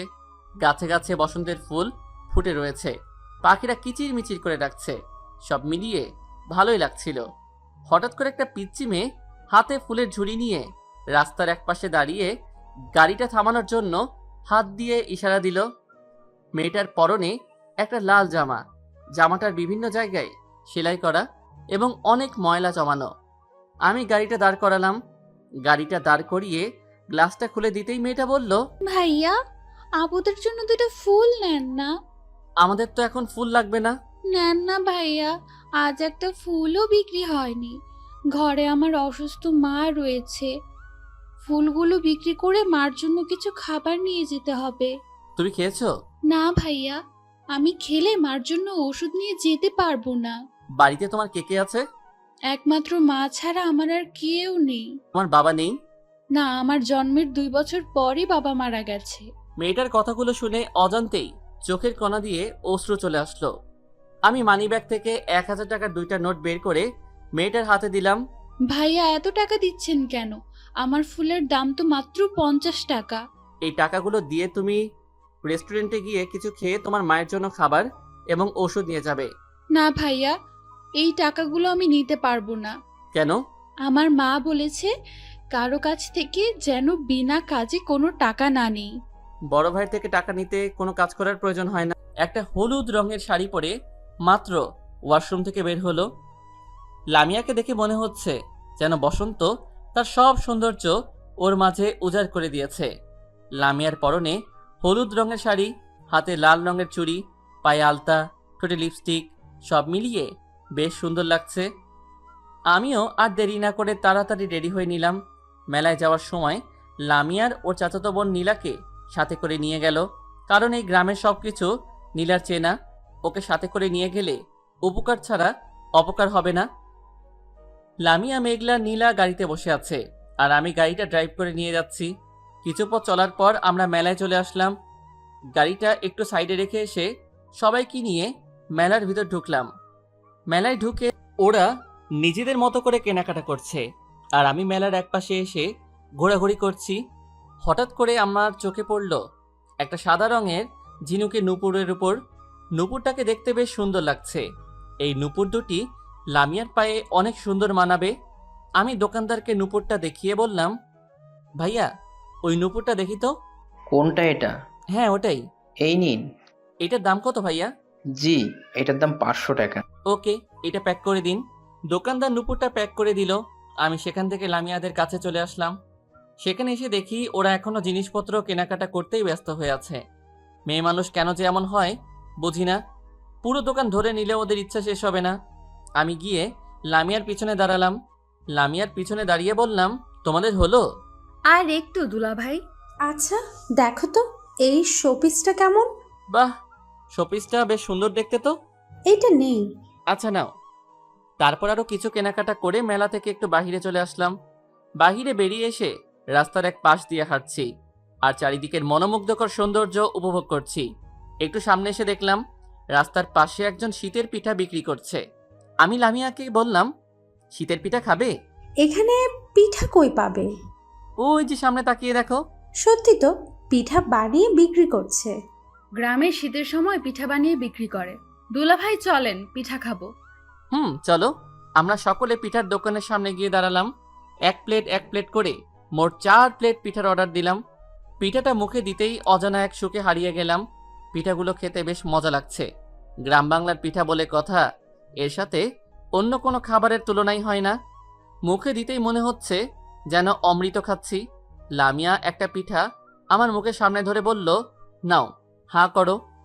আমি হাঁ করতেই লামিয়া পিঠাটা আমার মুখের ভিতর দিল। আমি আপন মনে পিঠাটা খেয়ে দিচ্ছি। এদিকে লামিয়ার দিকে তাকিয়ে দেখলাম লামিয়া আমার দিকে রাগী লুক নিয়ে তাকিয়ে আছে। আমার আর বুঝতে বাকি রইল না, লামিয়া চাচ্ছে আমি ওকে খাইয়ে দেই। আমি বললাম, এবার তুমি হাঁ করো। হ্যাঁ। মুখটা খুলতেই আমি পিঠাটা লামিয়ার মুখে দিলাম। পিঠাটা মুখে নিতেই লামিয়া আমার হাতে কামড় বসিয়ে দিল। আহ! কি হয়েছে দুলাভাই? বিড়াল হাতে কামড় দিচ্ছে। কি? আমি বিড়াল? তবে রে। কথাটা বলেই লামিয়া আমাকে মারতে শুরু করলো। আমি লামিয়ার হাতটা টান দিয়ে ওকে আমার বুকে জড়িয়ে নিলাম। লামিয়া আমার থেকে ওকে ছাড়িয়ে নেওয়ার চেষ্টা করছে, কিন্তু পারছে না। এদিকে সবার দৃষ্টি আমাদের দিকে, আর আমাদের দৃষ্টি একে অপরের দিকে। এই, কি? ছাড়ো আমাকে। না, ছাড়বো না। সবাই দেখছে তো। দেখুন, আমি আমার বউকে জড়িয়ে ধরেছি, তাতে কার কি? হয়েছে, আর বউয়ের অধিকার দেখানো লাগবে না। এবার চলো। আমরা সেখান থেকে গাড়ির সামনে এসে দাঁড়ালাম। তারপর গাড়িটা স্টার্ট করে মেলা থেকে বাড়িতে চলে আসলাম। বিকেলে রুমে বসে থেকে ভালো লাগছিল না, তাই একটু ছাদে চলে আসলাম। ছাদে এসে বসে আছি আর গ্রামের চারদিকের অপরূপ সৌন্দর্য দেখছি। আকাশটা আজ বেশ নীল হয়ে আছে, উত্তর দিক থেকে শীতল হাওয়া আসছে। সব মিলিয়ে বেশ ভালো লাগছিল। এমন সময় কেউ একজন আমার দু চোখ হাত দিয়ে আঁকড়ে ধরল। নিমিষেই চারদিক অন্ধকার হয়ে গেল। হাতের স্পর্শটা খুব চেনা লাগছে। আমার মনে হচ্ছে এটা লামিয়া ছাড়া অন্য কেউ না। বলো তো আমি কে? তুমি লামিয়া, তাই না? তুমি জানলে কিভাবে? কাউকে মন থেকে ভালোবাসলে তার সবকিছুই খুব চেনা লাগে। তাই বুঝি? লামিয়া বসে আছে আর আমি ওর কোলে মাথা রেখে শুয়ে রয়েছি। লামিয়া আমার মাথায় হাত বুলিয়ে দিচ্ছে আর আমি তা চেয়ে চেয়ে দেখছি। এমন সময় অন্য কারো কথায় পিছনে ফিরে তাকালাম। পিছনে তাকিয়ে দেখি নীলা দাঁড়িয়ে আছে। আমি নীলাকে দেখে উঠে বসলাম। তখন নীলা বলল, আপু, এখানে বসে কি করছো? তোমাদের গ্রামের চারপাশের পরিবেশটা দেখছিলাম। এভাবে কি সমস্ত গ্রাম দেখা যায়? আপনাদেরকে বরং অন্য একদিন সমস্ত গ্রাম ঘুরে দেখাবো, কেমন? আচ্ছা। আর হ্যাঁ, আপনাদেরকে নিচে ডাকছি। তুমি যাও, আমরা আসতেছি। নীলা ছাদ থেকে নিচে চলে গেল। দূরের ওই নীল আকাশটাও যেন লামিয়ার সৌন্দর্যের কাছে হার মানবে। জানি না কেন আমার লামিয়াকে এত ভালো লাগে। সারাক্ষণ ওর মায়াবী নেশে হারিয়ে যেতে ইচ্ছে করে। হয়তো একেই বলে ভালোবাসা। আমি লামিয়াকে বললাম, তোমার চোখ দুটো বন্ধ করো তো। কেন? আরে এত প্রশ্ন করো কেন? যা বললাম করো। আচ্ছা। লামিয়া ওর চোখ দুটো বন্ধ করলো। আমি পকেট থেকে লামিয়ার জন্য নিয়ে আসা ঝিনুকের নূপুর জোড়া বের করে লামিয়ার সামনে ধরে বললাম, এবার চোখটা খোলো। ওয়াও, এত সুন্দর নূপুর! কার জন্য? আমার জন্য বুঝি? হ্যাঁ, শুধু তোমার জন্য। তোমার পা দুটো দাও তো। কেন? এই নূপুর জোড়া আমি তোমার পায়ে পরিয়ে দেই। লামিয়া ওর পা দুটো আমার সামনে ধরলো। আমি আলতো করে নিজ হাতে নূপুরটা লামিয়াকে পরিয়ে দিলাম। নূপুরটা যেন লামিয়ার সৌন্দর্যকে আরও দ্বিগুণ বাড়িয়ে দিল। নীল শাড়ি, ঠোঁটে হালকা লিপস্টিক, পায়ে ঝিনুকের নূপুর, সব মিলিয়ে বেশ লাগছে। কিন্তু লামিয়াকে দেখে এখন ডাবল ক্রাশ খেলাম। আরও কিছু সময় ছাদে কাটানোর পর নিচে চলে আসলাম। নিচে এসে দেখি অনেকজন একসাথে ড্রয়িং রুমে বসে আছে। দেখে মনে হচ্ছে হয়তো নীলাকে দেখতে এসেছে। আমরা সিঁড়ি বেয়ে নামতেই লামিয়ার চাচা ডাক দিল, লামিয়া, জামাইকে নিয়ে এদিকে আয়। জি চাচু। এনারা সবাই নীলাকে দেখতে এসেছে। তুই নীলাকে একটু ভালো করে সাজিয়ে নিয়ে আয় তো। আচ্ছা চাচু। এটা হলো আমাদের বাড়ির বড় জামাই। জামাই, তুমি দাঁড়িয়ে আছো কেন? বসো। আমি সকলের সাথে বসে আছি। এদিকে লামিয়া নীলাকে সাজিয়ে আনতে চলে গেল। বেশ কিছু সময় পর লামিয়া নীলাকে নিজ হাতে সাজিয়ে নিয়ে আসলো। লামিয়া নিজে সাজার পাশাপাশি অন্য কেউ অনেক সুন্দর করে সাজিয়ে দিতে পারে। দেখাদেখির পর্ব শেষ করে সামনে শুক্রবার বিয়ে ঠিক করা হলো। রাতে আমি বারান্দার গ্রিল ধরে দাঁড়িয়ে ওই দূর আকাশে 4টার দিকে তাকিয়ে আছি। আর লামিয়াকে ধর্ষণ করার কথাগুলো ভাবছি। আমি যদি নেশা না করতাম তবে আজ লামিয়াকে ধর্ষিতা হয়ে বাঁচতে হতো না একজন ধর্ষকের স্ত্রী হয়ে। পৃথিবীতে সবচেয়ে বেশি কষ্টের হলো ধর্ষিতা হয়ে জীবন ধারণ করা। আমার একটা বড় ভুলের জন্য আজ লামিয়াকে ধর্ষিতা হয়ে বাঁচতে হচ্ছে। এসব কথা ভাবতে ভাবতে কখন যে দু চোখের কোণা দিয়ে পানি চলে এসেছে বুঝতেই পারিনি। এমন সময় কারো কথায় বাস্তবে ফিরলাম। দরজার সামনে তাকিয়ে দেখি লামিয়া দাঁড়িয়ে আছে। এখানে দাঁড়িয়ে কি করছো? তেমন কিছু না, দূর আকাশের ওই চাঁদটাকে দেখছিলাম। তোমার চোখে পানি কেন? এইদিকে অনেক সময় তাকিয়েছিলাম তো, তাই হয়তো চোখের কোণায় পানি চলে এসেছে। আচ্ছা, তোমার রাতের তারা দেখতে কেমন লাগে? অনেক ভালো। আজকে সারা রাত আমরা বারান্দায় বসে তারা দেখতে দেখতে কাটাবো। তুমি দেখো, আমার খুব ঘুম পাচ্ছে, আমি ঘুমাবো। ঠিক আছে, যাও, তোমাকে থাকতে হবে না। আমি তোমার কে যে তুমি আমার কথা শুনবে? কথাটা বলেই লামিয়া রাগী লুক নিয়ে অন্যদিকে ঘুরে রইল। ওর দু চোখ দেখে মনে হচ্ছে আর কিছু সময় পর দু চোখ দিয়ে অশ্রু ঝরতে শুরু করবে। আমি একটু সামনের দিকে এগিয়ে ডান হাত দিয়ে লামিয়াকে আমার বুকের উপর রেখে বললাম, রাগ করছো? না, আমি কি কারোর সাথে রাগ করতে পারি? আমি তো তোমার সাথে মজা করলাম। আজ সারা রাত আমরা এখানেই কাটাবো। সত্যি? আচ্ছা, আমি যদি মরে যাই তবে তুমি কি করবে? এই সব কথা ভুলেও মুখে আনবে না। লামিয়া আমার বুকে মাথা রেখে আমাকে জড়িয়ে ধরে বসে আছে। আমি জানি যদি আমি এখন লামিয়ার সাথে থাকতে রাজি না হতাম তবে লামিয়া সারাটা রাত কান্না করত। লামিয়াকে বড্ড বেশি ভালোবেসে ফেলেছি। ভালোই লাগে ওর ওই দুষ্টু মিষ্টি খুনসুটিগুলো। ধীরে ধীরে ওর মায়ায় নিজেকে সম্পূর্ণ জড়িয়ে ফেলেছি। সারাটা জীবন ওর মায়ায় নিজেকে জড়িয়ে রাখতে চাই। কথাগুলো বলতে বলতে কখন যে লামিয়া ঘুমিয়ে পড়েছে বুঝতেই পারিনি। আমি লামিয়াকে কোলে তুলে নিয়ে এসে খাটে শুইয়ে দিলাম। লামিয়াকে শুইয়ে রেখে ওর পাশে আমিও শুয়ে পড়লাম। সকালে ঘুম থেকে উঠে দেখি লামিয়া রুমে নেই। কিছু সময় পর লামিয়া শাওয়ার নিয়ে বেরিয়ে আসলো। লামিয়াকে দেখে আর লোভ সামলে রাখতে পারলাম না। লামিয়া আমার কাছে আসতেই ওকে টান দিয়ে আমার বুকের উপর ফেলে দিলাম। কি করছো? ছাড়ো, আমি এইমাত্র শাওয়ার নিয়ে আসলাম। এখন কিচ্ছু করো না প্লিজ। আমি লামিয়ার কোনো কথাই শুনছি না, শুধু আমার ঠোঁট দুটাকে লামিয়ার ঠোঁটের সামনে নিয়ে যাচ্ছি। আমার ঠোঁট লামিয়ার ঠোঁটের সামনে নিতেই ওর নিঃশ্বাস দ্বিগুণ বেড়ে গেল। লামিয়া আমাকে ধাক্কা দিয়ে নিজেকে ছাড়িয়ে দৌড়ে পালিয়ে গেল। ইস, আর একটু হলেই লামিয়ার ঠোঁটের স্বাদ নিতে পারতাম। একটু সময়ের জন্য সুযোগটা মিস হয়ে গেল। বিকেলে আমি লামিয়াকে নিয়ে গ্রামের আঁকাবাঁকা পথ ধরে হাঁটছি আর গ্রামের অপরূপ সৌন্দর্য উপভোগ করছি। দেখতে দেখতে অনেকটা পথ একসাথে চললাম। আরো কিছু পথ চলার পর লামিয়া বলল, আমাকে একটু কোলে তুলে নাও। লোকে কি ভাববে? কেউ কিছুই ভাববে না। নাও না প্লিজ। আমি পারবো না। যাও, নিতে হবে না। কথাটা বলেই লামিয়া দ্রুত হাঁটতে শুরু করলো। লামিয়ার সামনে আর আমি ওর পিছনে হাঁটতেছি। কিছু পথ চলার পর লামিয়া নিমিষেই মাথা ঘুরে মাটিতে পড়ে গেল। আমি লামিয়ার এমন অবস্থা দেখে থমকে দাঁড়ালাম। লামিয়া দ্রুত হাঁটতে শুরু করলো। লামিয়ার সামনে আর আমি ওর পিছনে হাঁটতেছি। কিছু পথ চলার পর লামিয়া নিমিষেই মাথা ঘুরে মাটিতে পড়ে গেল। আমি লামিয়ার এমন অবস্থা দেখে থমকে দাঁড়ালাম। দৌড়ে লামিয়ার কাছে চলে আসলাম। লামিয়ার এমন অবস্থা দেখে বুকের বাম পাশটা কেঁপে উঠল। আমি বললাম, লামিয়া, কি হয়েছে তোমার? ওঠো, এমন করে মাটিতে পড়ে গেলে কেন? তোমার কিছু হলে আমি বাঁচবো কি নিয়ে? লামিয়া, ওঠো। আমি লামিয়াকে কোলে তুলে নিয়ে দ্রুত বাড়িতে আসছি। এমন সময় লামিয়া আমাকে চোখ টিপ মারল। লামিয়া না অজ্ঞান হয়ে গিয়েছে, তবে আমাকে চোখ টিপ মারল কিভাবে? তার মানে ও আমার সাথে এত সময় মজা করছিল। একটা মুচকি হাসি দিয়ে লামিয়া বলল, কেমন দিলাম? ভয় পেয়েছো? এমন মজা করার কোনো মানে হয়? যত সব আজাইরা। কথাটা বলেই আমি লামিয়াকে ছেড়ে দিলাম। লামিয়াকে ছেড়ে দিতেই ও সোজা মাটিতে পড়ে গেল। আমি সেখান থেকে হাঁটতে শুরু করলাম। মাটিতে পড়েই লামিয়া বলল, ও মা গো, আমার কোমরটা মনে হয় ভেঙে গেল। আমি লামিয়ার কথায় কান্না দিয়ে হেঁটেই চলেছি। কিছু দূর যাওয়ার পর লামিয়া দৌড়ে এসে আমাকে পেছন থেকে জড়িয়ে ধরল। আমি লামিয়াকে সরিয়ে নেওয়ার চেষ্টা করছি, কিন্তু লামিয়া ছাড়ছেই না, শুধু আমাকে শক্ত করে জড়িয়ে ধরে আছে। লামিয়া, কি করছো? ছাড়ো, সবাই দেখছে তো। না, ছাড়বো না। আগে বলো, তুমি আমাকে ভালোবাসো? ভালোবাসি। কাকে? আমাকে যে পেত্নিটা এখন জড়িয়ে ধরে আছে তাকে। কি? আমি পেতনি? তবে রে, আমাকে আর পাইকে, কথাটা বলেই দিছি একটা দৌড়।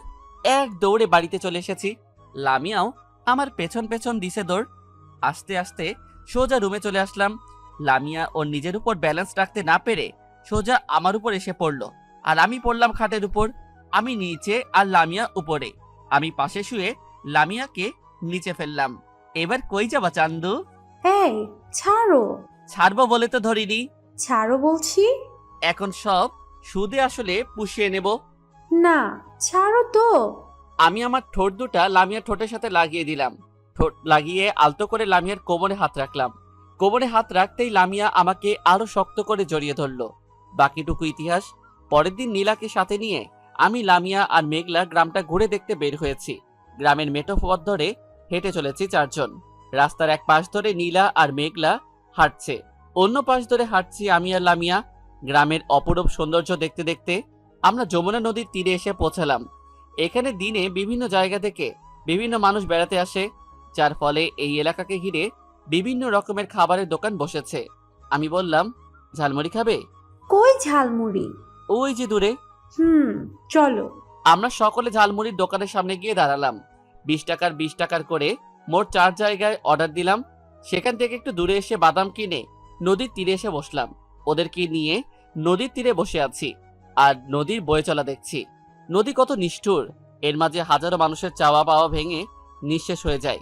সেখানে বসে বেশ কিছু সময় কাটানোর পর আমরা বাসায় চলে আসলাম। আজ শুক্রবার নীলার বিয়ে। নীলার বিয়ের জন্য বাড়িতে অনেক আত্মীয় স্বজন এসেছে। লামিয়ার বাবা মাও এই বিয়েতে এসেছে। সবাই যার যার মতো করে ব্যস্ত হয়ে পড়েছে। বাড়ির চারদিকে লাইটের আলোতে ঝলমল করছে। আর কিছু সময় পর বর চলে আসবে। আমি লামিয়াকে নিয়ে বাহির থেকে ভেতরে আসছি। লামিয়ার পরনে লাল শাড়ি আর আমি সাদা একটা পাঞ্জাবি পরে আছি। আমার পাঞ্জাবি পরতে তেমন ভালো লাগে না, কিন্তু কি বা করব বলেন, বউ বলে কথা, তার কথা তো আর ফেলতে পারি না। পাঞ্জাবিটা পরেছি লামিয়ার কথায়। পরনে লাল শাড়ি, হাতে নীল চড়ি, পায়ে আলতা, ঠোঁটে লিপস্টিক, সব মিলিয়ে লামিয়াকে বেশ লাগছে। কিন্তু লামিয়া ওর বাম হাত দিয়ে আমার ডান হাত আঁকড়ে ধরে হাঁটছে। কিছু পথ চলার পর লামিয়া আমার হাতটা ছেড়ে দিল। হাতটা ছেড়ে দিতেই লামিয়া মাটিতে পড়ে যাচ্ছিল। আমি লামিয়ার হাতটা আঁকড়ে ধরলাম। হাতটা ধরতেই লামিয়া আমার বুকে ঢলে পড়ল। লামিয়া, কি হচ্ছে সব? সবাই দেখছে কিন্তু। এখন ওইসব ফাজলামি বাদ দাও, তুমি আমার কথা বুঝো না? লামিয়া ছাড়ো। কথাটা বলেই আমি লামিয়াকে আমার বুক থেকে ছাড়িয়ে নেওয়ার চেষ্টা করলাম। লামিয়াকে ছাড়িয়ে আমার পাঞ্জাবির দিকে তাকাতেই মাথা ঘুরে গেল। পাঞ্জাবিতে দেখলাম রক্ত লেগে আছে। রক্তের জন্য আমার সাদা পাঞ্জাবি সম্পূর্ণ লাল হয়ে আছে। সামনে তাকিয়ে দেখি লামিয়া মাটিতে পড়ে আছে। আমি লামিয়াকে জড়িয়ে ধরে উচ্চস্বরে লামিয়া বলে একটা চিৎকার দিলাম। আমার চিৎকারে সবকিছু নীরব হয়ে গেল।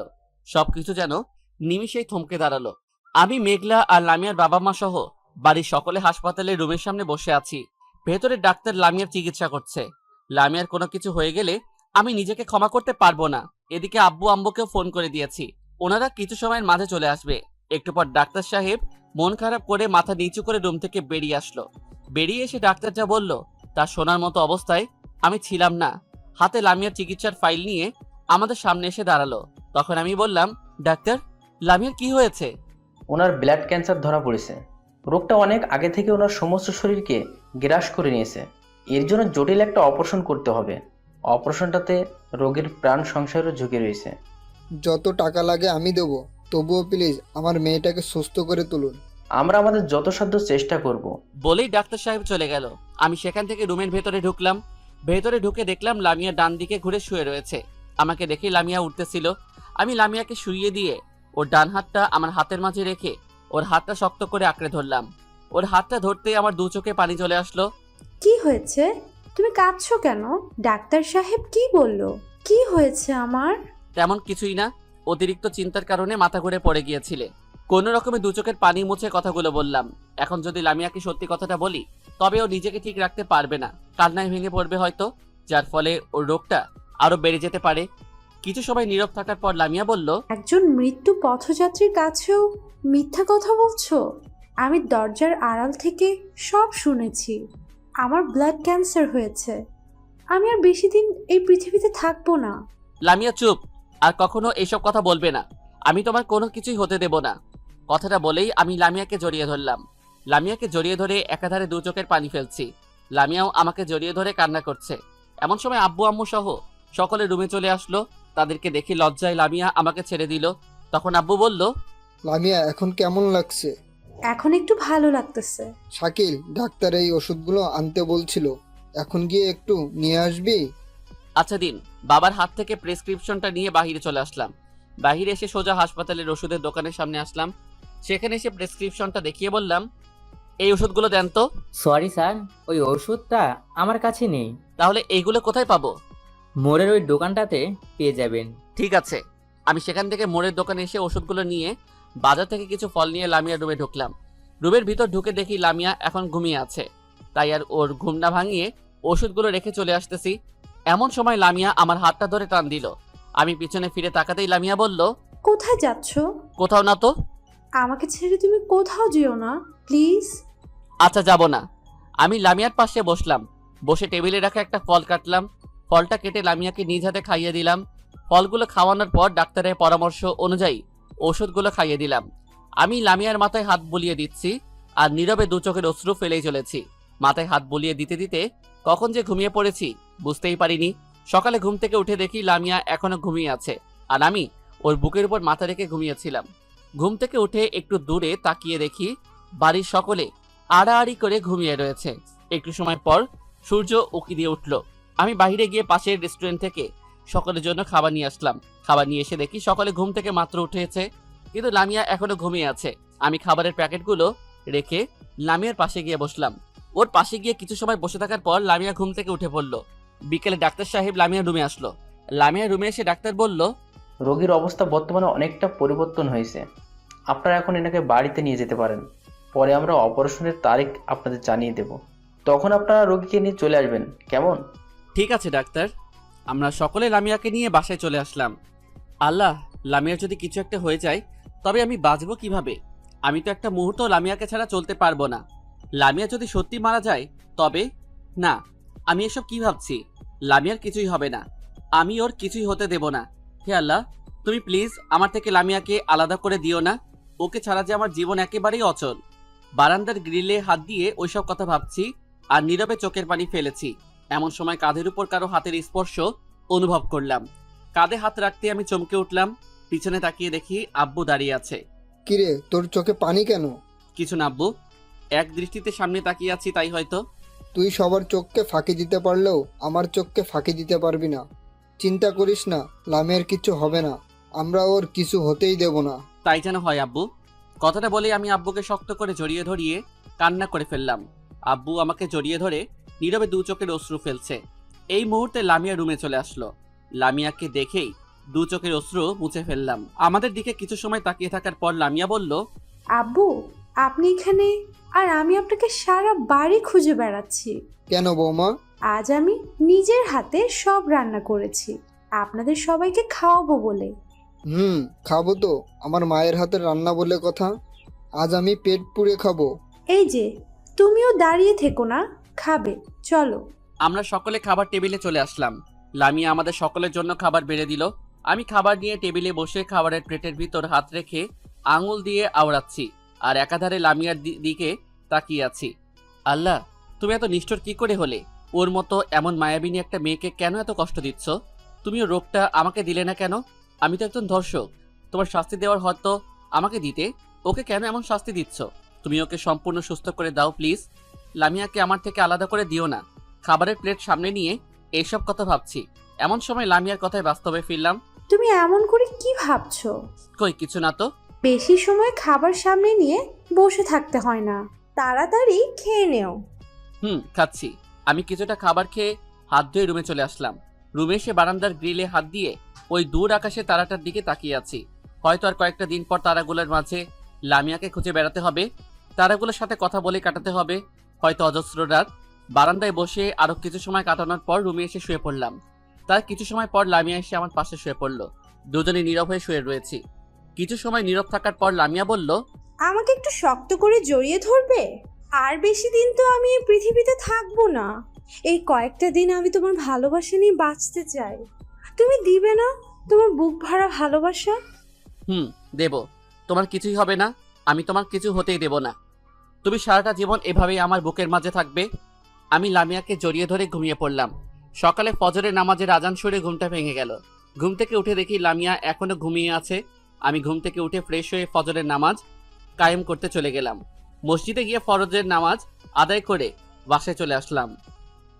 বাসায় এসে দেখি লামিয়া মাত্র গোসল করে এসেছে। আমি ওর হাতটা টান দিয়ে ওকে দেওয়ালের সাথে আটকে ধরলাম। ওর দু হাত দেওয়ালের সাথে আটকে ধরতেই লামিয়া ওর দু চোখ বন্ধ করে ফেললো। আমি আলতো করে আমার ঠোঁট লামিয়ার ঠোঁটের সাথে লাগিয়ে দিলাম। তারপর ওর কোমরে হাত রাখলাম। কোমরে হাত রাখলেই লামিয়া কেমন জানি উন্মুক্ত হয়ে গেল। হঠাৎ করেই আমার লামিয়ার অবস্থানের কথা মনে পড়ে গেল। আমি লামিয়াকে ছেড়ে দিয়ে ছাদে চলে গেলাম। লামিয়ার হাসি মুখটা সম্পূর্ণ চুপসে গেল। লামিয়াও আমার পিছু পিছু ছাদে চলে আসলো। আমি ছাদের ভ্রিমের উপর হাত দিয়ে দাঁড়িয়ে আছি। লামিয়া আমার পাশে এসে দাঁড়ালো। মন খারাপ? না। আমি জানি তোমার মন খারাপ, তবে চিন্তা করো না, আমার কিছুই হবে না। তুমি থাকতে তোমার লামিয়ার কিছু হতেই পারে না। হ্যাঁ, তুমি দেখো, আমি তোমার কিছুই হতে দেব না। আমি থাকতে আমার লামিয়ার কিছু হতেই পারে না। কথাগুলো বলেই আমার দুহাত দিয়ে লামিয়ার দু চোখের পানি মুছে দিলাম। ওর দু চোখের পানি মুছে ওকে শক্ত করে আমার বুকে জড়িয়ে নিলাম। এইভাবে কাটতে থাকলো সময়, পেরিয়ে যেতে থাকলো দিনের পর দিন। কয়েকদিন পর আজ লামিয়ার অপারেশন। সবাই দোয়া করবেন ওর জন্য, লামিয়া যেন সম্পূর্ণ সুস্থ হয়ে বাসায় ফিরতে পারে। আব্বু আম্মু, লামিয়ার বাবা মা, মেঘলা সহ বাড়ির সকলে অপারেশন রুমের সামনে বসে আছে। আর আমি ওই দূর একটা সিটে বসে লামিয়ার জন্য আল্লাহর নিকট প্রার্থনা করছি। ভিতরে লামিয়ার অপারেশন চলছে। এমন সময় আসরের নামাজের আজান কানে আসলো। আমি হাসপাতালের রুম থেকে দৌড়ে লিফটের সামনে আসলাম। লিফট থেকে নেমে সোজা মসজিদের সামনে চলে গেলাম। মসজিদে এসে আল্লাহর কাছে প্রার্থনা করলাম, হে আল্লাহ, আজ পর্যন্ত আমি তোমার কাছে কিছু চাইনি। আজ শুধু একটা জিনিস চাইতেছি, তুমি আমার থেকে আমার হৃৎপিণ্ডকে আলাদা করে দিও না। ওকে আমার বুকে ফিরিয়ে দাও। ওর কিছু হয়ে গেলে আমি বাঁচবো না। লামিয়া আমার নিঃশ্বাস, আমার বিশ্বাস, আমার ভালোবাসা। প্লিজ তুমি ওকে আমার থেকে দূরে সরে নিও না। আমি মসজিদ থেকে হাসপাতালে চলে আসলাম। সেখানে এসে দেখি এখনো লামিয়ার অপারেশন চলছে। বেশ কিছু সময় পর ডাক্তার মন খারাপ নিয়ে মাথা নিচু করে অপারেশন রুম থেকে বেরিয়ে আসলো। কি হয়েছে ডাক্তার? সরি, আমরা ওনাকে বাঁচাতে পেরেছি। রোগী এখন সম্পূর্ণ শঙ্কামুক্ত। এটাই প্রথম রোগী যে ব্লাড ক্যান্সারের মতো একটা মারাত্মক রোগ নিয়েও বেঁচে ফিরেছে। ধন্যবাদ ডাক্তার, আপনাকে অসংখ্য ধন্যবাদ। আমরা সেখান থেকে অপারেশন রুমে ঢুকলাম। অপারেশন রুমে ঢুকে দেখি লামিয়া বেডে শুয়ে রয়েছে। আমি গিয়ে লামিয়ার পাশে বসলাম। ওকে দেখেই আমার দু চোখে অশ্রু চলে আসলো। তবে এটা কষ্টের অশ্রু না, এটা হলো আনন্দের অশ্রু। এমন সময় লামিয়া বলল, তুমি কাঁদছো কেন? তুমি বেঁচে থাকতে তোমার লামিয়ার কিছু হতেই পারে না। আমাকে ছেড়ে কোথাও যাবে না তো? না, আমি তোমাকে ছেড়ে কোথাও যাব না। কথাটা বলেই লামিয়া আমাকে জড়িয়ে ধরলো। আমাদের এমন অবস্থা দেখে সবাই মিষ্টি মিষ্টি করে হাসতে হাসতে রুম থেকে বেরিয়ে গেল। লামিয়া ছাড়ো, সবাই দেখছে কিন্তু। কই, কারা দেখছে? সবাই তো চলে গিয়েছে। ওই যে আমার প্রিয় বন্ধুরা দেখছে তো।